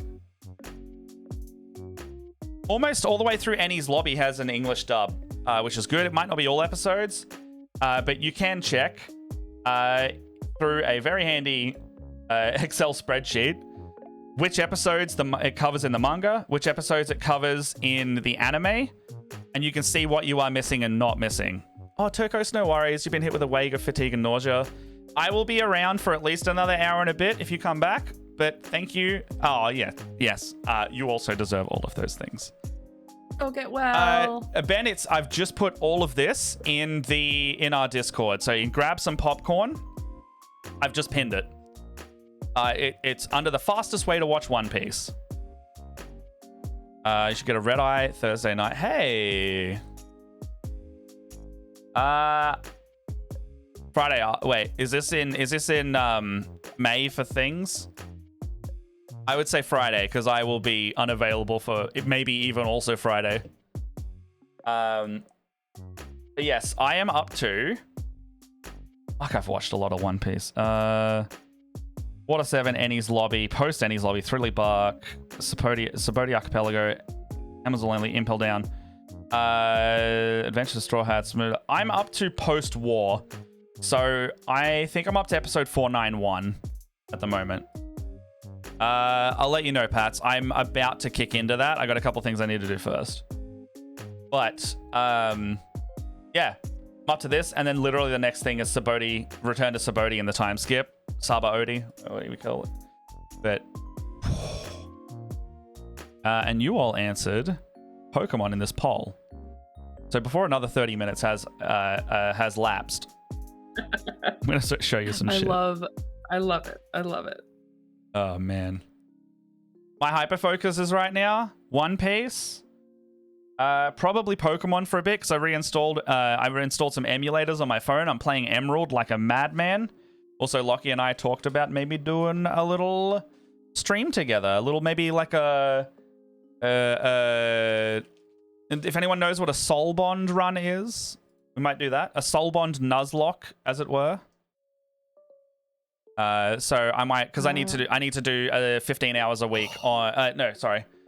Is it? I need to stream about 15 hours on TikTok a month. So I'm going to basically do 1 to 2 streams a week on TikTok. One might be hobby, one might be Pokemon or something else. Dude.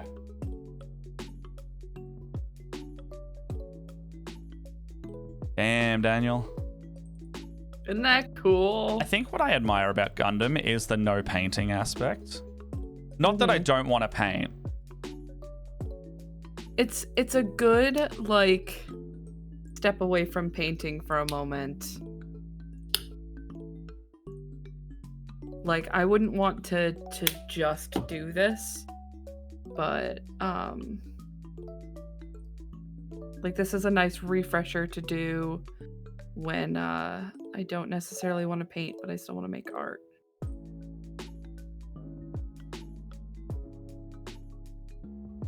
Oh man.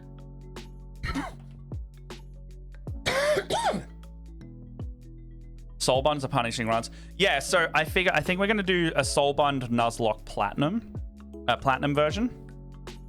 So a Soulbond, if anyone doesn't know, is when you're doing a Nuzlocke, you both have to. A normal Nuzlocke, you catch a Pokemon. The only one you can have is the first one you catch in the area. So if you kill it, that's tough shit. The first thing you encounter. If your Pokemon faints, it has died. You have to release it. If you lose all your Pokemon, game over. Like that's it. If you have Pokemon on your PC, you can, it's not like a party wipe, game over. It's like those Pokemon are done until you run out of Pokemon. You will then be able to keep going until that. Soulbond makes it another thing is where you're playing the game simultaneously, and you should kind of keep up with each other. But the problem is that when the other person's Pokemon dies, you Soulbond them together. So when you both catch a Pokemon, those two are now bonded. You kind of write those down and make note of it. So our starters, I choose Turtwig, they choose Piplup. If one of those dies, the other person's dies. Hey, thanks for the sub. Oh, Ferrandos, thank you so much for a subscription. 6 is a funny number. Yes. For some reason, he seems to be terrified of 7. 7's also said to be a lucky number, but when it eats 8... No, sorry. When it eats 9, 6 will freak out every time. Fucked up that joke. Yeah, a little bit. Yeah. I've also heard Pokemon... Yeah, Pokemon Fusion's fun. There's also one where it's like Pokemon Chaos Mode, where it's like you have different types and things. So like something can be like a gun type, and gun is super effective against silly types. Hey, Emily. Hey, Gamer Junkie. How you doing? We also have to hydrate. Hydrate. Seeing all the wonderful people today. I miss everyone so much. I know I had a wonderful holiday, but I miss my friends. I wish I could have more time in Japan to see my friends, to also be able to talk to them. That's fair. Jess, when I was on the way home from work last night, I got a message from Jess before I left, and she's like, "Can you buy like 2 like blue Powerades or Gatorades or something? I need healing," because clearly she is a husk and hasn't hydrated in a while. So I bought 2 of the. I stopped at less convenient 7-Elevens, and I'm forever gonna be upset about it. I bought 2 like 1 liter blue Powerade, the Maximus drinks or whatever they're called here. Oh yeah. Yeah, just like 2 of those big boys for about $7, which is a good deal. And so I think she's just going to chug one of those by the time I finish stream. And I might, if she hasn't chugged both of them, I might chug the other one and then maybe buy another one later. Because, whoa, man. Tech Goblin tribute. Miss you too, my guy. I love a little procrastinate stream Thursday. So it's weird. I both missed and didn't miss doing all of this stuff. And it's not to say like I will stop anytime soon. But I think it was the perceived thing of like, fuck, I have so much to do when I get back. And oh my God, like I got, after this, I don't get to rest. I will rest after work hours tonight maybe, or I'm going to see what Jess is doing and see what she wants to do. If she wants to do stuff now, rest later, vice versa. But I got to write down a list of what I need to do until the May charity event at the end of May. So I don't... Right now I've got like decision paralysis because there's too many time sensitive things that I have to do. Some by mid-April, some by start of May, some by end of May. Some I need to do like within the next week. But all of those combining are freaking me out. So I need to like write down what is urgent, what is not urgent, and do them immediately. I'm gonna show you a thing. Keep promising it. You said Pokemon. Yes. Plush, gacha, stickers, figurines. Which one? Just say any. Figurines. Just, figurine? Sure. I guess gacha and figurine.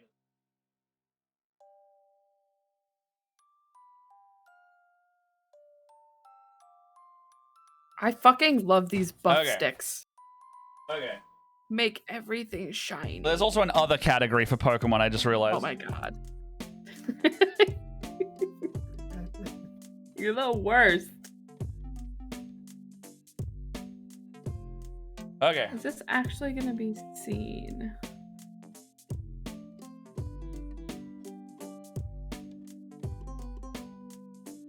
Not really. Okay, I'm not gonna worry about. Okay, well, turns out a lot of this bag was in fact Pokemon, so you get a lot of Pokemon now.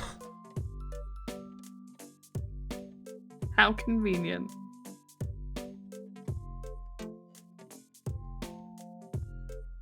Okay, all of the all of the Pokemon is now out. All of it is out. Okay. Figurine. Figurine falls into gacha. Okay, so the Pokemon Center. Actually, I'll get to that story. It's a different story again. All right. I did so many of these things. If you see them around, they're really lovely. They're called Rements. The brand is Rement. And they basically do like, it's like a gacha-esque thing. But they're like higher quality and they're not coming out of the little ball machines, if you know what gachas are. They're gacha in the sense like, we have these here. Like you get a little figurine, but it's a little bigger and it's a bit more of like a diorama piece. Now this, we got so many. I got bonsai ones. I got little hanging ones. We got ones that are like, basically like Pokemon, you know, like little ship in a bottle type thing. It's like underwater Pokemon in a bottle, and it's really cute and lovely. I didn't get the one I wanted the most, but they're really gorgeous, and I might go and buy select ones when we like settle down a bit more. Because also we realized in Akihabara there is Gachapon halls where you can just go to one of these Gachapon halls and they are pre-opened, so you can actually go in and target which one you actually wanted out of the ones you didn't get. And they're going to cost you a little more than the Gachapon itself based on the rarity. But, you know, as long as it isn't like a hyper rare thing, you're going to be paying like anywhere from $3 to $20 to get the one you want. But considering if you bought these Rements are about $13 each in equivalent yen. So consider that you're buying 14 to 15 of 6 of these. You could buy the whole case and get all 6, which I did do with one of them. Or you could just go buy one for $20 and then you've got your collection complete rather than like chancing duplicates. Here's one. I love this one. It's probably my favorite one. One of them. I got a Metagross in a little terrarium bulb. Oh. So how cool is that? Also, there's like a little piece that has fallen off in there, but he's like attacking. This is a little, what was it, like a clear Pokeball. It has fallen on its side, and we have washi tape out the wazoo now because shit's handy to seal stuff. So effectively, it looks like it's upside down. It looks like this, and this is like the terrarium set, one of a few of them. And this Metagross, there's always like a bunch of cute Pokemon and one like cranky guy or big guy. This one's trying to escape the Pokeball. They have a little, like a little diorama. Aww. This is one of the Rements. We got one where it's like 2 of the, I think they're called Goomies. Like the little slime snail dragon. 2 Goomies sitting together was very cute. I think this is the one that Jess pulled. And they're just little terrariums. They're like just nice little, you know, ultimately they are just trinkety garbage. But they're nice and they're Pokemon and I love them. And my background is going to be so full of shit soon. It's going to be, you know, it's normally full of minis and figurines and Dungeons and Dragons, but I have hit my Pokemon display era, truly. Pokemon One Piece Dragon Ball. That, though. Yeah, look at these two. Look how cute they are. They have a little hug.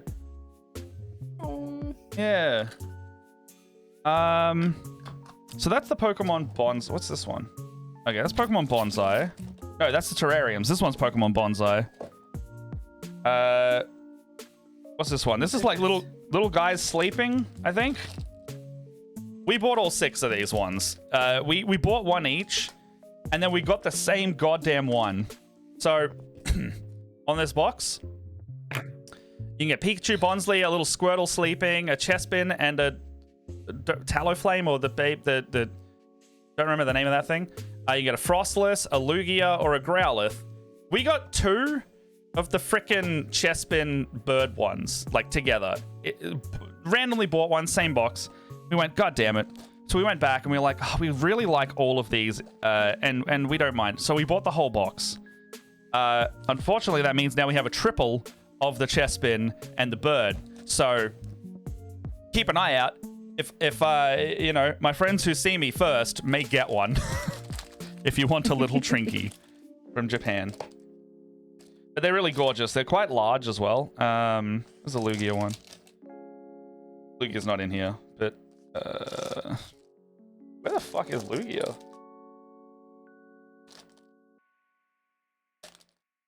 Look, who knows? What's another one that's pretty good? Pikachu Bonsly would be nice. Anyway, I spent truly so much shit. Packs already 90% sold out of 3-day passes. Are they though? Are they though? They always say they are, but there was always more. Is that like early bird? Early bird will sell out. Early bird will sell out. Look, if you don't have your packs, creator applications are up for packs. If you are going to packs or want to go to packs, put in your creator application pass. That's another task I have to do today. Should do that as soon as possible. There is 2 waves. Wave 1 is right now. Also, I get to build all of these, and that's cute as fuck. Oh, have we just been invaded? Oh my god, Gunpla Sisters! Right. A raid! Hello. Gunpla Sisters! Oh, thank you so much for the raid. Hey, we love your stuff. We love your stuff, by the way. I love your stuff. We got some Gunpla happening. We got some minis and models. Hello, everyone. Welcome to Split the Party. I'm Matt. This is Leia. I've just got back from Japan, so I have just completely crassness incoming. Shit out money until my wallet was empty over there, and I have bought so many Pokemon and Gachas and Warhammers and many more other things. Could I get a shout out, please, for Gunpla Sisters? I cannot reach my keyboard. If that's okay. Can't either. I have too many sprues in the way. Let's see if I can do this. My raid button also, my button also broke. Anyway, hello. Yes, we normally would be. Well, actually, we are doing hobbies still. We are doing hobbies still. I'm doing a hobby. You're doing hobby, and my hobby right now is I have bought a bunch of stuff, including Pokemon cards. But yes, welcome in. We do TTRPG. We do hobbies every this time mornings, and we will be doing more all the time. And we also have some D&D shows on the channel that will be coming back soon. In end of April, early May area. We're not sure yet. I only just got back yesterday, and I'm still incredibly tired. We also do a lot of charity stuff on this channel as well. Yeah. Community stuff, friends stuff, hanging out, a little bit of, gaming and Warhammer. We did just finish Split Fiction. Jess and I will be streaming. So until Dragonbait comes back, Jess and I will also be streaming on our Tuesday nights doing our couple couch gaming as well. We don't know what we're playing next, but we did just finish Split Fiction. That was really fun. Please give us a follow. And everyone in our chat, please go and follow Gunpla Sisters. We raid them frequently because they are wonderful, wonderful folks. We should have them on sometime. That would be so cool. We stream at the same times, but so we'll work it out. May have to be like an extra stream so we don't like interrupt each other. Gunpla Sisters starts about an hour before us right now. So they stream, at least for me, around the 6 p.m. From what I can remember. But yes, I really love Gunpla Sisters. They're great. We like your stuff. It's fun. I'm doing Gunpla today. So. You're all so wholesome when we raid in, so it's always a pleasure leaving our wonderful community with your wonderful community. Thank you for bringing yours into our space. Oh my goodness. It was I'm so happy we were just scrolling through those couple times. We were like, let's raid in, and it's been wonderful every time. So when we raid, we typically will go into a category and just be like, let's go hang out, let's see what they're about. Chimera Paints, we've been doing that as well a bit with, and I just saw them at I think they were just at Adepticon, the Warhammer one. I was like, oh, No. they look like they're having fun. Anyway, gotchas. Here's the Pikachu Bonsly. This is about the size of them. Oh, that's They're cute. really nice, and they're 1,100 to 1,300 yen, which is it's better for you in your dollars because you're a bit you're above 1 to 100 yen. We're just I think we're 90 to 94 in the yen conversion, but it works out very like the prices are really good. Anyway, that's those gachas. Here is okay. They have an Easter line out right now. This is lovely. I got like this this duffel satchel clip or like basically bag strap. But check this out. It's the Easter line. It's called Easter Botanicals. And it's like a real pastel line. They've done like custom art and all the Pokemon featured, like Sprigatito. They have like bows and flowers on all of them. It's really vibing my my cute streak going on right now with the like the Tau and the pastel. I think I've hit an era. I've hit my bubblegum era. Say, are you in your bubblegum I era? think so, I yeah. love this. I think I'm in my bubblegum I am also era. in my bubblegum era because that's how. Oh my god, I should go get my dice tower. Is for my current D&D character. I'm like obsessed with pastels. So my dice tower and dice vault are like pastel pinks and oranges and yellows. So cute.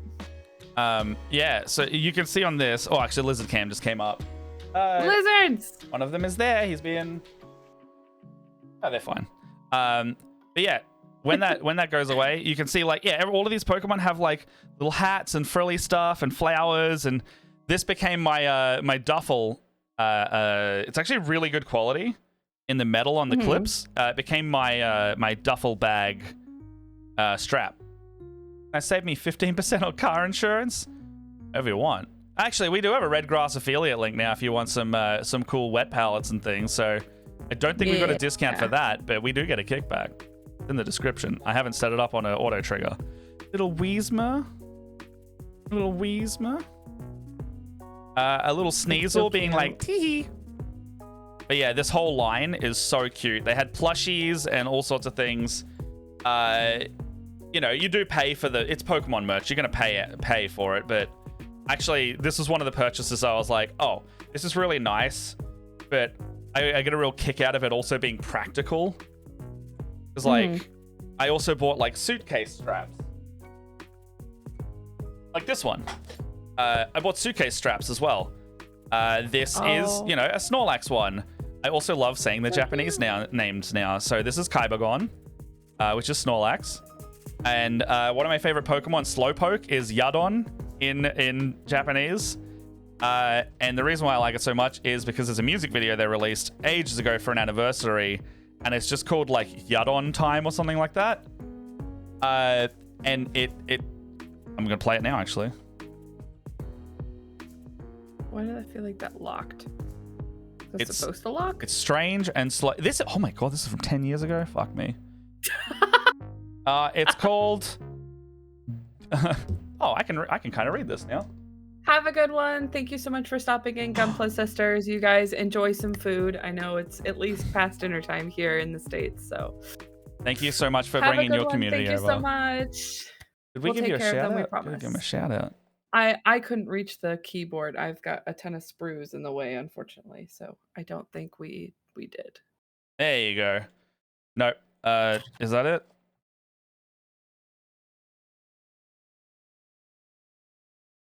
I need a better place for my keyboard. There it goes. It's That so worked far out. away now.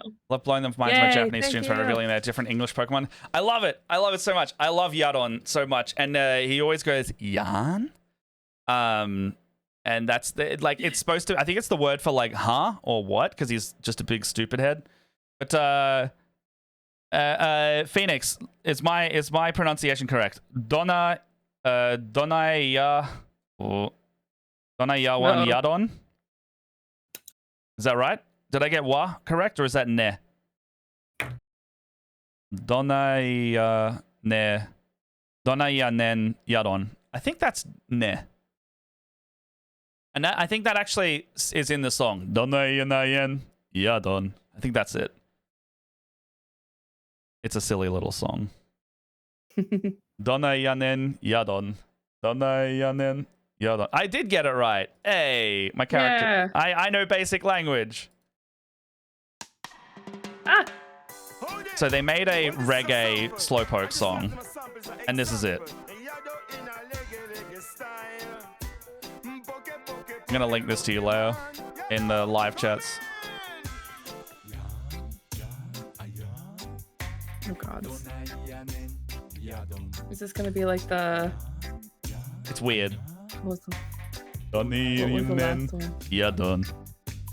I don't know where any of my... Oh, there it is. Yeah, Slowbro has the parasite.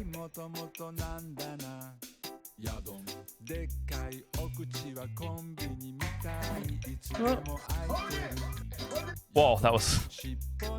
Sorry.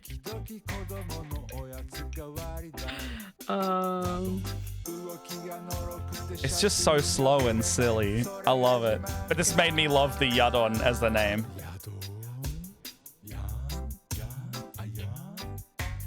Donayanen Yadon.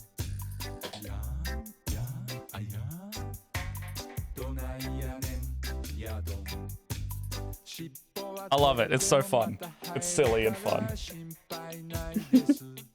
Yadon. Anyway, I bought another strap, and it was a Yadon themed strap. Jess found and bought for me. She found a passport cover, and it was Yadon's. So I guess I'm just a Yadon main now. And then we also found a large suitcase sticker because we had to tell that story in a sec. I got a new suitcase, and I had to then put stickers on it because it was like really basic in its look. So I got a big Yadon sticker and slapped it on there. Donayanen Yadon.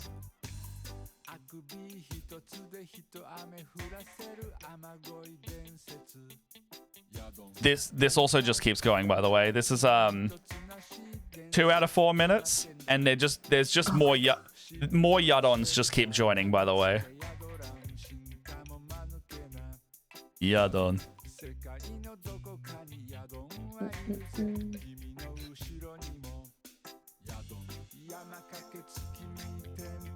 Oh my god, I forgot about the Disneyland portion of the trip. Holy fuck. Oh my goodness. There's barely any Disneyland merch here, and there is a shit ton of that as well. Yadon. What's this?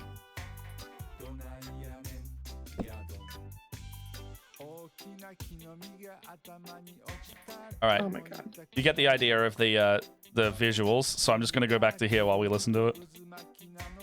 Toy Story Hotel, yes. Okay, so at Disneyland, we booked and saved up specifically for. So Jess wanted to do a stay at the Disney Resort, and we were like, well, we can't. We're not paying the most expensive one. We got like the we got like I say reasonably priced. It's the cheapest one we could get, and it was still fucking expensive. Like I would go back, but it's a lot. You know, save a while a lot. But it came with like breakfasts and foods and little presents and tickets to the park. And then we also did a version. We also did a version where you get unlimited fast pass, and I think in terms of the vacation package, that is the most worth it thing because you don't have to go and buy fast passes, and you don't have to buy fast passes for all the rides you want. And I think it's like an extra $100 or $200, but the amount of time you save waiting and the individual fast passes you buy, you're gonna end up spending about $200 anyway. So I think that is incredibly worth it because some of our ride wait times without it were about 3 hours a ride for a 5 to 10 minute ride. So Disneyland hacks, basically, if you can find a way to get the unlimited fast pass ticket. I'm restarting my junior high school student trip to Disney this Halloween. Oh, nice. It's really good. I was, with a lot of Japan, I was really impressed. Not that I was trying to learn Japanese as much as I could before I went, but so much is accessible for English now compared to when I went. I went for the first time when I was like 15 in 2008. And so not a lot was in English there. And Mum did take us to Disneyland at that point, but everything was in Japanese. So we didn't really have, it's a bit of a different thing. Is that virtual waiting line or physically waiting in line? So if you have the fast pass ticket, you just go in the priority queue and you don't get given a time. You rock up and you just go in the other queue. So you physically wait in line for the normal one, and the fast pass you still wait in line, but you basically skip ahead most of the line to where the fast pass ends, and then from there you've probably still got anywhere from a 10 to half an hour wait on top of that.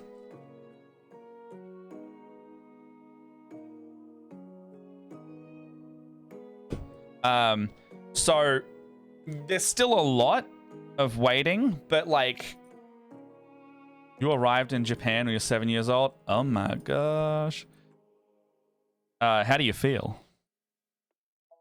Tatsugiri from I think Jess went real hard into the Tatsugiri and Tanda Mouse fandom because she got a lot of Tatsugiri stuff. I bought a set of clips called Guys That Bite, and I'm very happy with it because like on the tin, it's just little crocodile clips, but it's of Guys That Bite, like Trapinch and Fuecoco and Totodile. I don't know if anyone's seen it, but if you saw on our Instagram story, we found a washing bag that is a Totodile.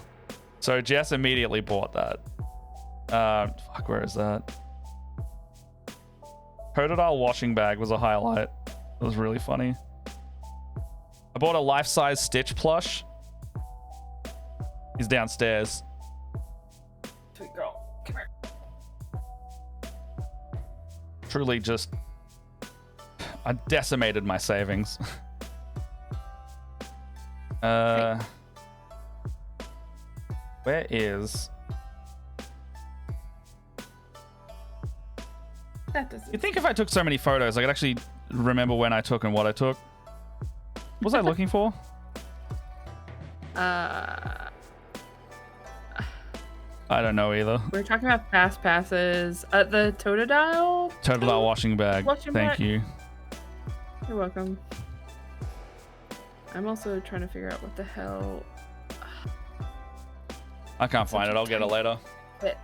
Yeah, that's it. We had to save, like, I want to say the Disney Hotel was probably like a third of the money spent, maybe not, if not more. It was the Disney Hotel portion of the trip cost, and saying we saved like for a year for this, so it wasn't just like, oh, we have cash to splash. It's like I was struggling to pay for it type thing. The Disney trip part of the whole thing was easily half or more of the accommodation. No, it was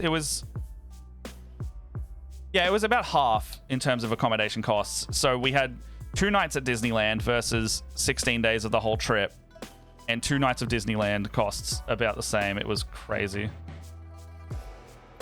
It's like a do it if you really, really, really want to commit to it kind of thing. Because that was like the thing Jess wanted to do. So we were like, let's do it. Let's do it. Okay. What else we got here? Oh, I found it's like one of the few Zelda things I bought, and a little chest keychain. Little chest keychain. Doesn't open, but I really like it. It's like solid metal. I really like the Breath of the Wild era of games, which I saw a new one of those got announced, but like a Hyrule Warriors thing that's in the same lore of it, which is cool. I like that. Lol, what a savings. I don't have any savings now. I have like Code Red savings, but I don't have savings anymore. You had an Oscar winner. Okay, Pats, who if the Oscar winner is not like an NDA thing, would love to know. If it is an NDA thing, how cool was it? Tell us vaguely. That's the kind of math that make it hard for me to spend. Similar thoughts about Star Wars era in the US. That's it. It's like like, look, we're not going to go on an overseas holiday for some time now. And I literally hadn't been overseas since I went to Bali in 2017 with my family. and I hadn't been overseas. I went to New Zealand last year for like 5 days, but we did a really budget trip on that one because Jess just wanted to go see my chem. So we were like, cheap flight, this flight, and I managed to find like all the really good deals. But like properly going overseas and not having to worry about spending money trip, I hadn't done since 2017, like 8 years ago almost. NZ is like just there, right? Yeah. But I haven't been to America. I haven't been to a lot of places. Like I would love to travel. I just can't afford it a lot. I had to save for a while to do this one. And you know, I don't work a full-time wage, so it's all about doing it. Gosh, what are the Pokemon? Oh, would you like to see a big one that can't fit in the normal shot? Yes. I found this boy in a second-hand store. Ooh, big cutie. Rayquaza. Like quite large Rayquaza. I actually don't know. I didn't see this in any first-hand stores, so this must have been a release from a while ago. But I got a shiny Rayquaza. Being a family of 6 have grounded us for years. Yeah, so fair. Op shopping in Japan was dope. I got a Dragapult. My initial plan to go over there was when I was at Pokemon Centers. I wanted to buy a team. So I went over there. I was like, I'm going to buy 6 plushies. I'm going to get a team going. That team, as I was buying more and more of it, I was like, I'm just a dragon trainer. Appropriately a dragon trainer. But that makes sense, yeah. Like the first plushie I bought wasn't a dragon, it was a Krabby. And the reason why I bought a Krabby, I love him so much. Looks so goofy. Like I was like, oh, okay, Krabby plush is kind of funny. Kind of love this. And I was like looking at him more, I was like, is it gonna be silly if I buy a Krabby? She's like, no. Jazz like, no, you should buy a Krabby. It's fun. Like, just get it. So Krabby was the first plush I bought. Never looked back. After that, second plush was a sleeping Yudon, because I'm a Yudon main now. Krabby plush is perfect to be stored in a jar like the anime. The jar thing is so ruined though from that that yucky meme, like the Rapidash. No, what's it? I don't know. My Little Pony. The thing in the jar. Rainbow Dash in a jar. That anything in a jar has been ruined because of that yucky story. What else have we got?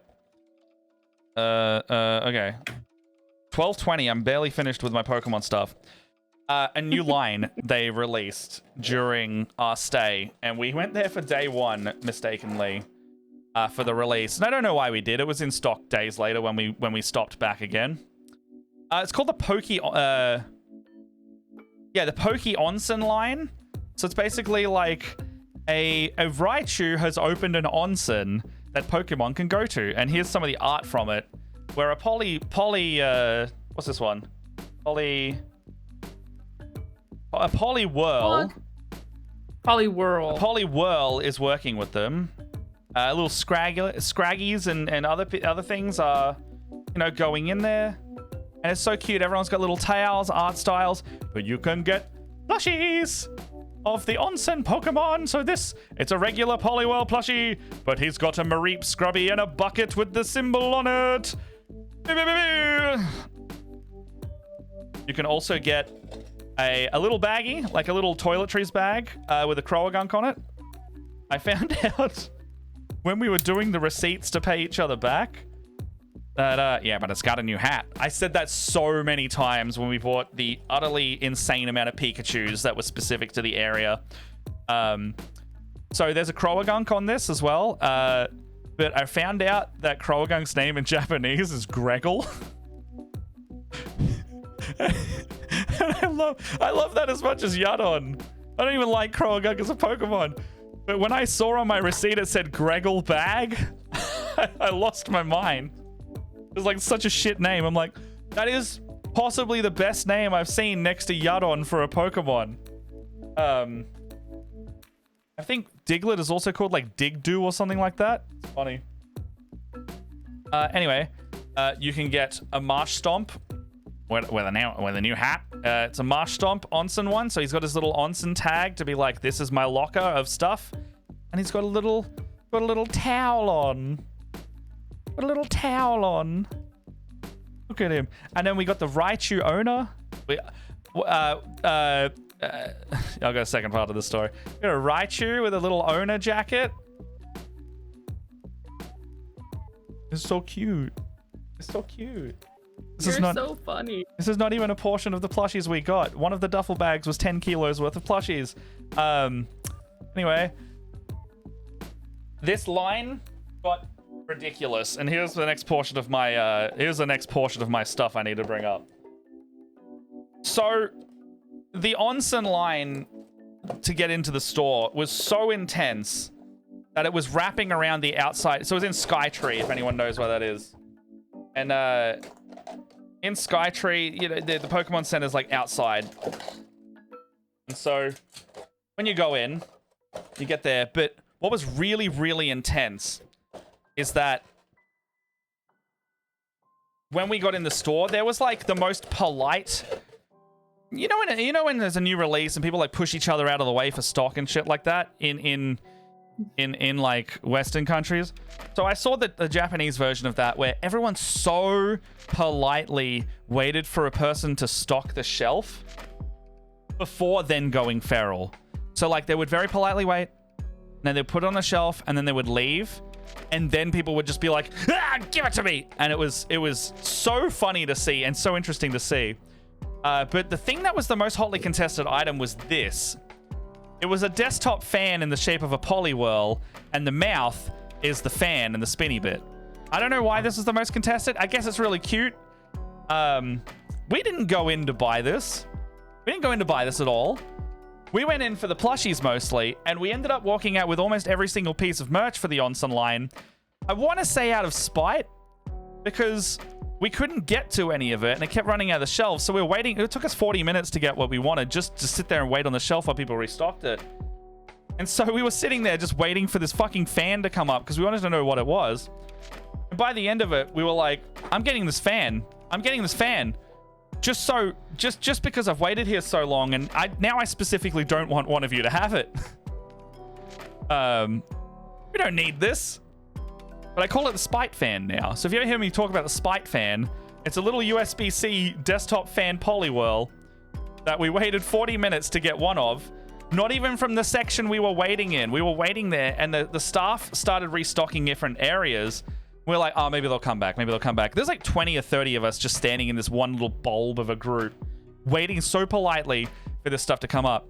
And then I kept like looking around and seeing other people going for these shelves that used to have stock on it we were going to. And then I see someone over there, like they grabbed something and held it up in the air. And it's one of these boxes, and I saw them walking away with a box this shape like this. And I went, Jess, stay there for a sec. Jess like, okay.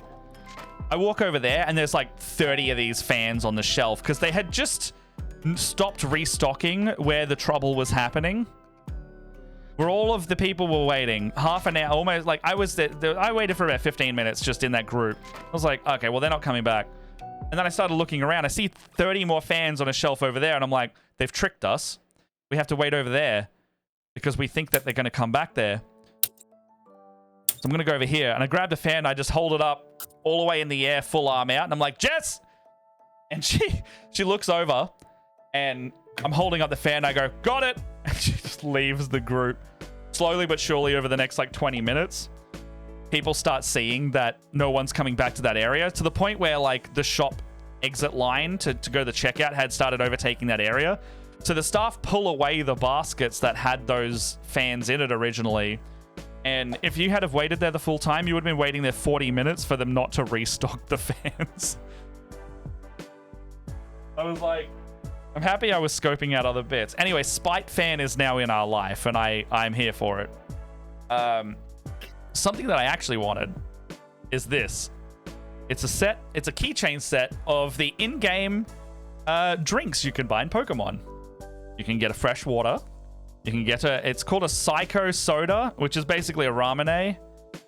lemonade type drink. I think this one was juice of some kind. Don't remember what that says. And then Moo Moo Milk, if anyone knows Moo Moo Milk from the games. Anyway, it's very cute. I really like the Moo Moo Milk. Speaking of Moo Moo Milk. Pat's asked us about Pokemon Cafe, I think. How's Pokemon Cafe? Wonderful. Magical. Took us half an hour to book it when we tried to book it with Pat's because we just had to refresh the page over and over again. Let me say though, Pokemon Cafe was magical. I didn't think I would go so apeshit for a curry shaped like a Pikachu.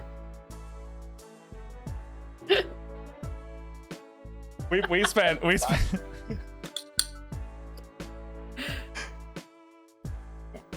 I learned a lot about myself that day, and it was that I was gonna go apeshit for a curry shaped like a Pikachu, a ramen float with a Quaxley on it, a Moo Moo Milk that the staff came over and instructed me how to make. Basically, it was a chocolate milk, but I had to add all the ingredients myself, like sugar syrup, chocolate syrup, and then shake it up in one of the alcohol cocktail shakers.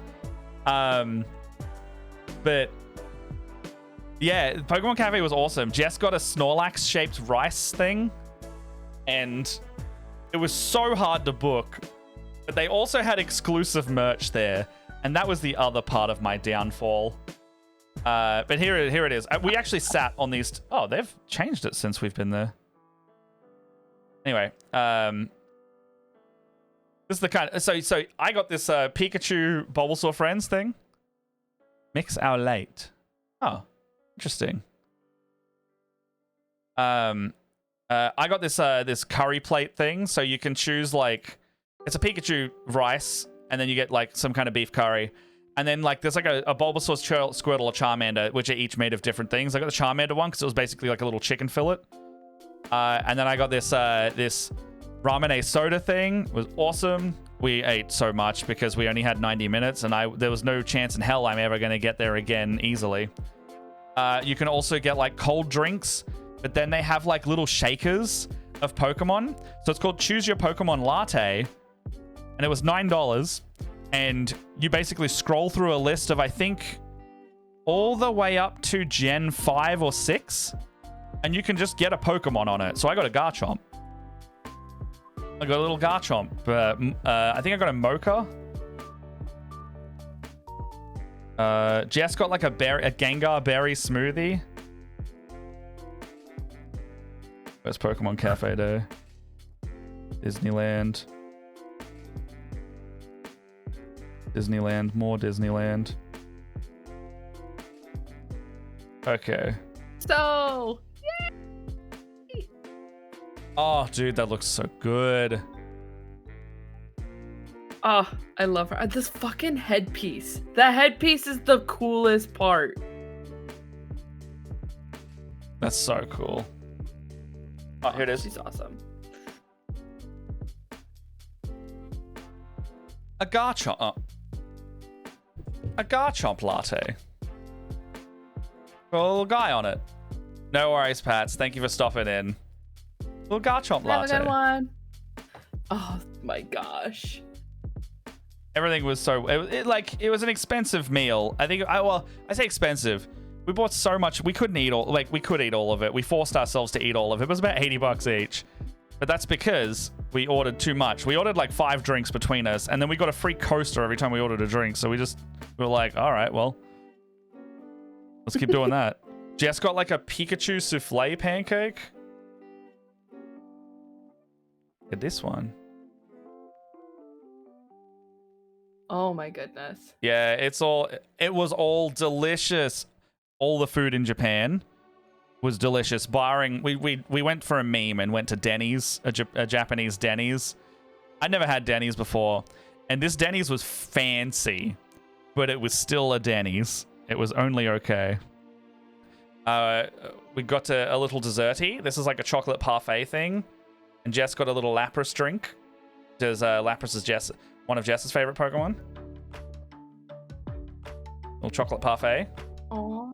So cute. That's it. I mean, I put on 1.5 kilos, even though I walk 20,000 steps a day, but I had a great time.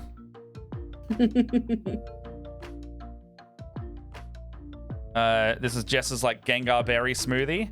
You could also, they came in like Pokemon Cafe glasses, so you could actually buy this Gengar glass afterwards for another like $9-10. So she got the berry smoothie. I mean, she didn't get to keep this glass, but they had like, you know, boxed ones that were clean.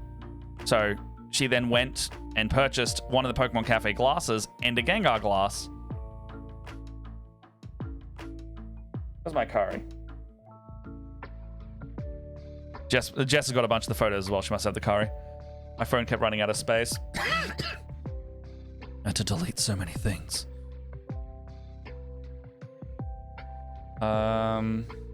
Oh yes, Jess got the Kaibagon plate. Snorlax's tummy-filling nap lunch plate, it's called. Here it is. Little Kaibagon plate. I had the Pikachu and Charmander's best friends forever curry plate. Oh my god, now I just want curry. So, looking at it, these like the curry and the rice plate were $24 each, Australian. Then you could get a Pikachu souffle, the thing. What did I get? Oh, you get the fucking cup with it. Okay.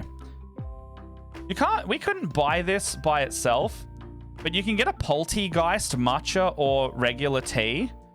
But then you can also buy the Poltegeist teapot. It seems that I can't just screenshot this. So on the right there, you can see the Poltegeist teapot. So you can literally buy the Pokemon teapot as a teapot. The prices are really reasonable unless you order the amount of we did.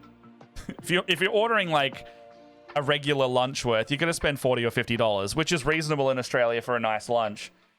We just kept going ham because it was so hard to get the reservation, and we were like, we're not messing around with this. We are not eating dinner tonight.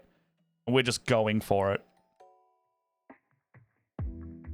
But yeah, Pokemon Cafe was dope. If you are there, and you can choose the budget you want there because the reservation is free. The danger is you will then go to the merch area and find, for example, Patissier Pikachu with its 5 other variants, and you will buy all of them because they're about $16 to $25 each. And so I think this, which one's this? I think this is Patissier or Chef. I have no idea. Anyway, a little Pikachu themed after Pokemon Cafe. Downfall. Everyone's downfall. You will get it, and don't pretend like you're not gonna get a piece of merch that you can only buy at this place if you have a reservation. You're lying to yourself if you're not gonna get something from there. I got a Scrump plush from Lilo and Stitch because it's my favorite Pixar Disney film. Or Disney film. I love them. I got a Dragon Ball coin purse. There's a Dragon Ball coin purse. I got nothing other than that. I got a Naruto Froggy purse up there as well, where the mouth is the purse bit. Jess got this. Was this out of a gacha? No, Jess actually bought this. She found, so like, if you know Gudetama, this one's like a little fillet guy of salmon. Salmon. I think it's called like Fileto or something like that. It's literally just like something silly. But she found a little guy, and it's a giant piece of fish with a tiny body. But we just so much shit. Oh, here's the One Piece section. Okay.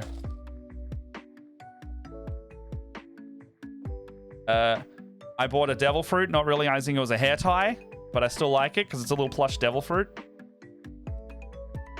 I got some One Piece gachas, similar to the remount ones that the other ones had.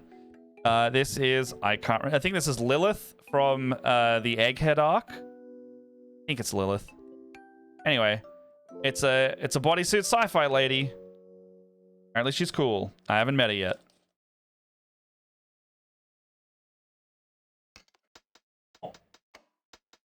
Something that something that was interesting is the other obsession I had was with something called Ichiban Koji. Phoenix, if you're here, if you're about to be sad at me, I understand. Ichiban Koji is like a different form of gacha where it's like tier based. You buy a thing for like anywhere from $5 to $7 to $8, and you get a little ticket, and you open the ticket, and there's like a thing, like a little poster on the side where it shows you what has and hasn't been got yet, and it ranges from big figurines all the way down to like stickers and plates and towels. So we found one for a line called Pokepiece, and we were buying that a few times. We were like, oh, this is pretty cool. We like this. You know, the first one we got was a cute little ceramic plate of Pokepiece is also fitting into my bubblegum era, where it's just a little ceramic plate with guys in it. You know, it's cute. You get those. You get little face towels. We're just face towels people now. We have shitloads of those. I guess we have face towels forever. Here's a One Piece face towel that I got out of an Ichiban Koji. It's of Shanks. I actually really like them. They're nice. And you know, considering the price, $7 for that, not bad. It might not be what you wanted in the thing, but you do at least get a choice of which one you choose at that tier, so you can choose your favorite characters. I'm gonna be hanging up so much over here. I got 2 spare cubes over there. That's gonna have a bunch of this stuff in it now. I might even rearrange some of this. Who knows? The wild one was when I went to the Mugiwara store in Shibuya, I think it was. It's the main one of these stores of the One Piece stores. And I was like, I'm just gonna do an Ichiban. Like, I got my really nice quality Luffy figurine, you know. I was like, this is pretty good. He's normally 150 in Australia upwards of, and I got him for like $90. So I was like, this is pretty good. It's a really high quality figure from SH Fig Arts. You know the brand.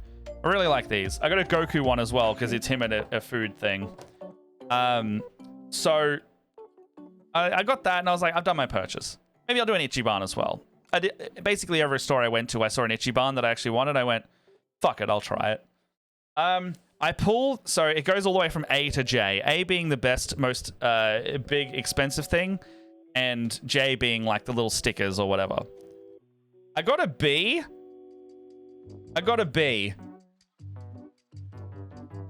So I pulled a B out of one of them. So this guy cost me $7.90. I later found similar figures of this size. They were selling them for $50 to $100, most likely above that. But I got a good one. I got a big Rayleigh from One Piece. I got a big one. Like, you know, if you were to total up the amount of Ichibans I got, yeah, maybe it was pretty much the same price. However, I ended up with this guy and a bunch of stuff. But on the One Piece Ichibans, I reckon I would have spent about $30 in total on Ichibans, getting a lot of different stuff. But I end up with a big Rayleigh.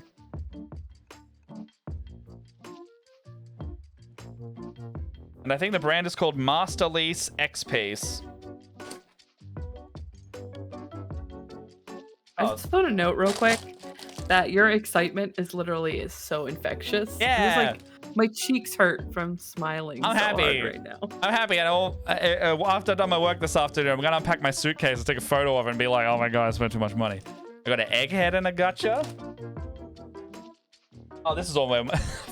I found where all my gacha balls went to compress all my luggage. Here's one that I don't know what it is. Here's a little lighthouse we got from Disney World. Here's one I haven't opened, and I don't know why I didn't open it. What's in this one? Some person, I forgot who it is. There's this one, which is some sword guy I don't know who it is and haven't met yet. There's 2 more in here. There's a Rob Lucci. I like that one. It's a pretty good one. What's this one? Oh, I got a Jinbei. If anyone knows Jinbei out of One Piece. I don't know if you know Jinbei. Nope. What's this one? As you can see, I have many gachas that I chose to buy. But when they're $3 each, and I get a little guy out of it. What's this one? Another egghead, turns out I got. Okay, I will tell the suitcase story. So I brought a duffel bag and one main suitcase. And I was like, I'll just fill up the duffel in this suitcase with stuff. We put all of our clothes and everything we were taking from Australia in Jess's suitcase because it was one of those clamshells we could just compress really hard. So we basically went there with one main suitcase, a duffel which had like some coats in it for the cold weather, and one whole suitcase spare. So effectively 2 suitcases worth of stuff. Now, what ended up happening was on day 1 or day 2 of my trip, I was wheeling my suitcase around, and the outer layer of both of the wheels just cracked and just shredded themselves. So I was just dealing with the inner portion of the wheel on the suitcase, and I went, well, we were already contemplating buying another suitcase for our trip because we don't know how much stuff we're gonna buy. So I was like, I guess this is like, I'm definitely buying a new suitcase now. Okay, well, that's fine. I've already kind of mentally prepared and budgeted for that. What we didn't expect, though, is when we transferred Airbnb accommodation for the midway part of the trip, 2 of Jess's wheels, like not the wheels themselves, but the housing on the plastic of the wheels on her fabric suitcase just bent inwards and broke and cracked. So Jess was down a suit. Like, I could still wheel mine around, and it was just a bit annoying. Jess fully couldn't push this thing around anymore. We're like, well, now we got to buy 2 suitcases. Shit. So we go to a store called Hands. We saw recommendations on Reddit. We were looking like what fabrics and materials are good for a suitcase. We found a good material. It's like this rigid yet malleable kind of polypropylene suitcase rather than like the super hard cases apparently can crack really easily if you buy like the budget ones. So we just steered away from that and didn't get them at all. We got the bendy ones. It's not fabric, so it can't do the extension thing. The amount of space is the amount of space you get in it. But we were really happy with it. And we got the tax-free thing, so we saved like $100. A lot of Japan will let you do like basically tax-free if you take it home with you, as long as it's like, and as long as it's not like a consumable good, like food or anything, you don't have to like keep it in a special bag and not use it. So everything we bought where stores allowed it above $50 in value in sales was duty free. It was great. It was fantastic. But like, as long as there's a sign for it, fucking everywhere does it. So it's awesome. You save so much money. Yeah, we got the new suitcases, which means we ended up with a total of 4 things able to be put in checked baggage. Between Jess and I on our Qantas flight, we had 60 kilos of luggage available to us, plus carry-on, plus 7 kilos of carry-on each. We had, between the 60 kilos, 300 grams spare left over. So we used 59.7 kilograms of our luggage between 4 checked suitcases. And in our carry-on, we're lucky they didn't weigh us because we probably had another 10 kilos each that we tried to either wear on our person. Like we'd worn all of our power banks. We had all our headphones on. Everything was in our pockets. Jess was wearing 2 pairs of trackies, 2 jumpers. I had both my coats on me, hung off my backpack, my laptop and everything in my bag. And then at the airport, we also bought like a couple things, like food and snacky things. And also the snack bag that we kept buying and not eating over our trip because we just didn't. So we probably took home about 80 kilos worth of shit. 80 kilos of stuff. I can't believe it. We went there with 15. Leia, we went there with 15 kilos.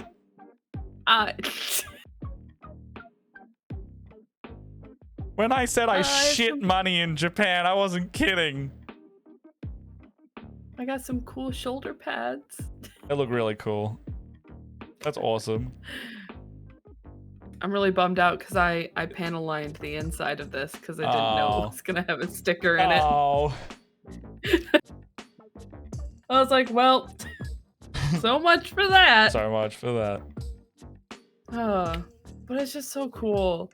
Gundam is so cool, guys. I don't think I can get into it. It's just so cool. I don't think it's for everybody. I think it's a matter of my my sanity of not getting into another thing. Also, I don't watch Gundam, so it's a lot easier. If I watched Gundam, I'm done. Yeah, I think that's part of the problem. I know we've had this conversation once or twice, but like all of the Gundam stuff that I've put together so far has been from Witch from Mercury, because that's the show that introduced me to Gundam. It's this plot line that I loved the most. I did try to watch, what was it? Iron Blood Orphans, and I think we watched like 4 episodes, and I was like, I don't like this. I don't like this very much. I don't like that the only girl so far in the show, well, the only girls in the show are either children or this girl that seems to be like, she's a princess, but she's clearly I've lived in a comfy life my entire life, and I don't know how to do things myself. I can't even cut fucking vegetables. I was so angry. And then G Quacks. I keep trying to say it differently because it's just Quacks. G Quacks came out, and it looks so good, and it's got a main female character who is like a girl. It's like a coming of age girl. Like, this is going to be something that like changes her whole life. So it's great for me as a person who hasn't watched a lot of Gundam, and it's great for people who have watched Gundam, because it is an alternate universe, or alternate universe of like the first Gundam, which is like Universal Century. It is, what if the guys that basically had the Gundam in the original series, what if the other team stole that before the guys could have it? Like my partner was saying that, like, he's like, I love that the first 30 minutes, like, clearly what's supposed to be the first episode is kind of like an explanation. Well, he said he's like it almost starts almost shot for shot as the original anime does. But it's like, instead of this kid getting into the Gundam and fighting to like protect this base, it's this other guy who gets it, who's from the opposite. I'm not gonna say good or bad, because I feel like everybody's kind of good. There are really no good or bad guys. Yeah, I getcha. It's kind of perspective. But anyways, it's basically like, what if the commander from this other army got it instead? So it's like, he said that he appreciated that like the first 30 minutes was explaining, this is how the story has deviated. So, and that's another one where my partner is, I was like, at this point I feel like if we're gonna watch this new Gundam, I should watch the original. And he's like, cool, we're gonna watch the movies, because that cuts out all of like the stuff. He's like, I guess it's like 2 or 3 movies that they like cut everything else that was like not essential to the main story and condensed it down. And he's like, and I also need you to realize that the first section, this started in the 60s. So like, wow, give it some just be gentle. I struggle a lot with like dated media like that, like anime, live action, and everything. Would you like to see the amount of doubles we pulled? So these are the ones we did on the plane as we were leaving, after I'd already completed most of my set. So real quick, Ben, we actually have heard of the Gundam Build Fighters. It's on our list of things that we want to watch, because it's like, it's an anime about building Gundams. Or building Gunpla. It's an anime about building Gunpla. So that is on our list of things we want to watch. So anyways, go right ahead. That sounds fun. So this was the last like 20 we opened, because we were just like, let's spend another $20 and get a bunch. So here is the doubles we got. So this is not including my completed one over there. We got a nice little Clefairy EX from Lily's Clefairy EX, a little trainer on the side, and I got another Lily's Clefairy EX. So a second one, in fact. We got a Whale Lord So I was like, oh yeah, Whale Lord's pretty cool. Whale Lord's pretty cool. I got a little Hops Zacian. I think that's what it's called. Zacian? I was like, that's pretty cool. This is a really nice altar. So it's Ends Reshiram. I love that one. And then we got another Ends Reshiram. We got a second one of these. That's so cool. Keep in mind, this is after we'd already bought a bunch of these singles. And so this is the third Ends Reshiram. And then we got another Whale Lord. This is really nice. This is an alt art Whale Lord. And then we got another Whale Lord. It's another alt art Whale Lord. And then this was the unexpected card that actually paid for this next one card paid for the rest of them. It's called Iris's Fighting Spirit. It's a really one of those really nice trainer holo cards with the etched foily on it. And when I pulled that, I was like, oh, well, I bought one that they considered was damaged. It didn't look damaged, but I bought one for $10. And then I looked up the actual price and I went, oh, $30 US card. Okay, well, that's immediately paid for all the boosters. So I'm probably just going to go to a card store and try to offload these at some point. Because I know the Reshiram cards are supposedly worth 15 to 20 each. And then a bunch are worth anywhere from $5 to $20. So if I can get $100 for these, I'll be I'll just, buy some hobby stuff. I don't need any of these, in fact. But yes.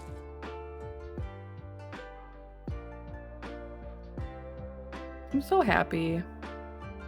Yeah? You ever feel that? It's I just feel content. Your Gundam looks sick, dude. It looks awesome. It looks so... I can't wait to start her arms. I'm actually really looking forward to these little hoof feet. I love her little hoof feet. By the way, that's what she looks like in the anime. I keep calling it a she. It's driven by a man. It's a robot. It doesn't have a gender, but I'm just for me, it's a girl. It's a she. It's robot's a girl. It's fine. They can be. Look, look how cool this is. This pose is. Oh, which means I need to get. I will be putting them in sleeves. These we didn't have sleeves when I opened them on the plane. They were in the checked luggage, but these are going in sleeves after this. Now that I have found them again. Go away, magazine alert. I got a couple things. I'm at the end of the stuff I really wanted to show off because I've got to the hobby section. Right. But yeah. I found it so similar to the Luffy I bought. I saw this in a window at Don Quixote, which is basically an everything store there. It's super popular. And it's Goku at a dinner table set. And I don't know why. It tickled me so hard. So I saw Goku and Krillin just sitting around the table and I went, I love that. So I think I'm going to put Luffy and Goku at the same table, trying to eat food and have a contest eating food together. Yes.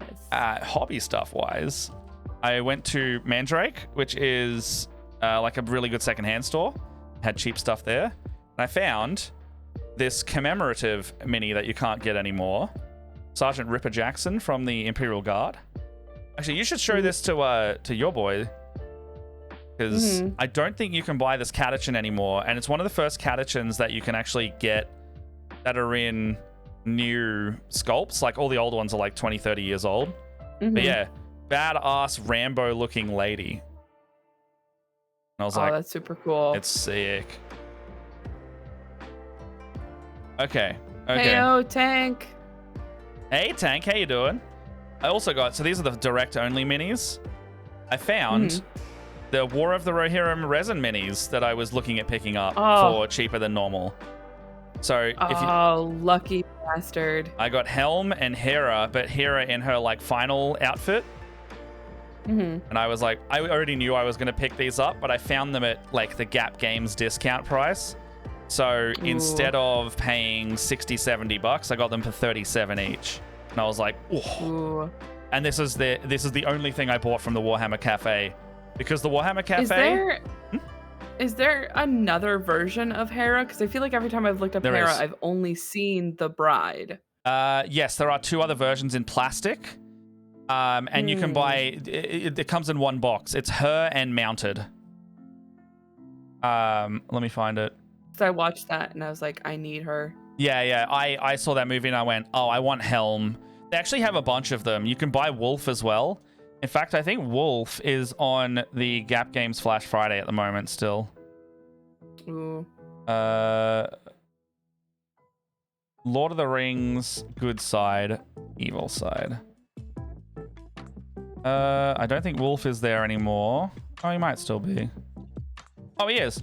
You can buy Wolf, High Lord of Hill Tribes, and General Targ in a box set together, and they're 50% off on Gap at the moment. I mean, I know it doesn't help you, but if anyone in Australia likes the Lord of the Rings minis, you can get the 2 villains of the movie in a set of 4 minis for $43. A good deal. Nice. Where is she? I've not seen her. I don't even know if she's on sale in her box yet. I see her now. Yeah, it's like, yeah, you can get her in a little box set. Can I just filter from War of the Rohirrim? No, you can't. All right. I want her.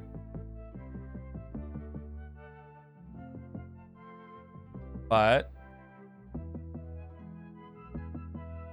or did they just put it all the way down? Oh, okay. So you can get... yeah, Prince... so in the box set of Harma, you get... who's Haleth? You get Haleth and Harma, both mounted and both on foot. So... those are the oh, brothers. no, that's the brothers. Where's the princess? Oh, maybe her box isn't out yet. She comes in a set. You can get her mounted and unmounted. What's her name? Hera. Hera?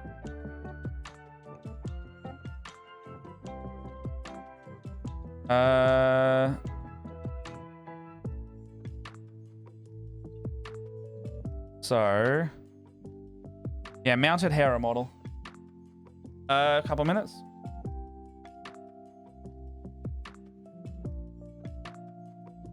Yeah, so there she is. You can get a little mounted version of herself. Looks good. Looks good. Indeed. Pretty rad.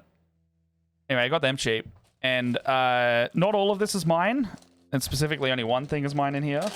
But I managed to find $40 under retail in Australia. A pair of these boys.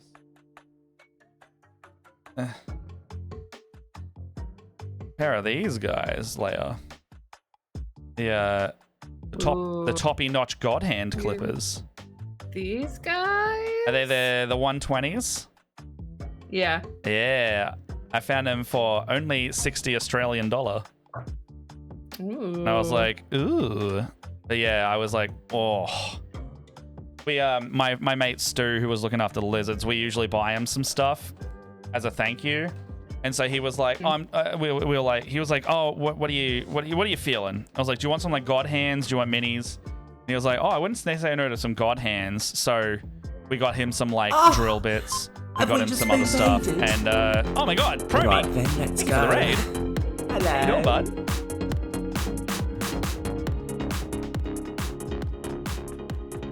Ah, how you doing, Promi? What are you doing at this time of day? I'm wrapping up very shortly, but thank you for coming in and raiding. We will take you through to somebody else by the look of it. Who else is bloody doing stuff? I see Pete's doing some stuff. I see Rin doing some stuff. Who's in minis and models? Ugh, they have changed the UI on Twitch, and I don't like that. Oh, I really don't like that. The heck is this? Oh, change it back. Just a cheeky bit of Cyberpunk over lunch. Do you see Cyberpunk's coming to Switch? The Switch 2, in fact. Oh, I really don't like how they do this live channels carousel thing now. Oh, there it is. Do not preview video. Oh, you can't switch it back to the normal format. All right. I'm going to go unpack the rest of my suitcase and do a little email. But overall... thank you for indulging me on my truly stupid amount of stuff that I have just frenzy purchased over the last 2.5 weeks. All good. Oh, you missed it. Like I said, I've missed it at you, so. I missed you too. Don't worry. Look, there'll be a VOD at some point. There'll be a VOD at some point. I mean, you don't feel like you need to watch a VOD. I got an egg sando. Yeah, I ate many family cheekies. I got the family cheeky. I put it in the egg salad sandwich, and I had an amazing time. I also had the best katsudon I've ever had in my life because we went to like a little family fancy place. And it cost 25 bucks, but oh my god, quality of it. One of those places that like tell you how to eat it. I didn't put the family cheeky with the pancakes. I didn't hear about that. Oh, it sounds like while we were parted, we checked out. We had a new Korean barbecue place open up. It's one of those like hot plate places where you've got like a grill in the middle of the table, and it's just they bring you meat and they cook it right in front of you, and it's just yeah, nice. Oh, it was so good. And it's one of those like all you can eat places. You just pay a flat price. Yeah, I love that. Eat as much as you can. I love that. But they also have like you can't take anything home. Like yeah, there's no takeout. Stays. There's a couple places here that like it's all you can eat.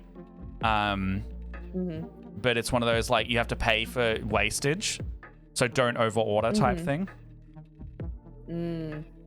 Oh man. Anyone got any raid suggestions going around? Just doing a little bit of that. On my... I can see Cozy Pete's is doing a little bit of. They're doing a little bit of. Oh my god. Yeah, that would be funny. They're doing like raid stuff, so I'm like, should I go fuck with Cozy Pete's while they're raiding with a raid? I might do that. All right. Let's go to Cozy Pete's. They're playing some. Oh my goodness! They were. Thank you for following. How do I spell that? Tika Loans. TK Loans. Let me know. Okay, so if you thank you to the Raiders if you're sticking around. By the way, I hope you had a good time. Normally, I do a bit more hobby. Today, I was just hard info dumping about my holiday. And normally I do more talking. And Leia was the hobby focus today. So at least we're a little bit on brand. In the zone. Okay. Let's go to Cozy Pete's. The raid's going to kick us out soon anyway. They're playing some Elder Scrolls Online. It also says trying Monster Hunter Wilds for the first time. We'll see. I don't know if they're still doing that. They might be doing that a bit later. It says they haven't been streaming that long. So make sure to say hi to them. And we will see you, I don't know when next. Next week. Probably next Tuesday. At least. Yeah, next Tuesday evening, definitely. Definitely next Thursday morning in the Australian time. Our daylight savings changes as well, so that might adjust for us. And then, if you see me going live on TikTok, I got to do a few more of those still, so I'll be doing that in the day or evening.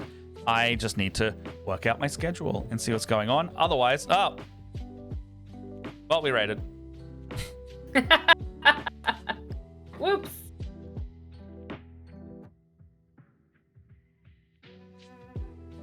Oh, well.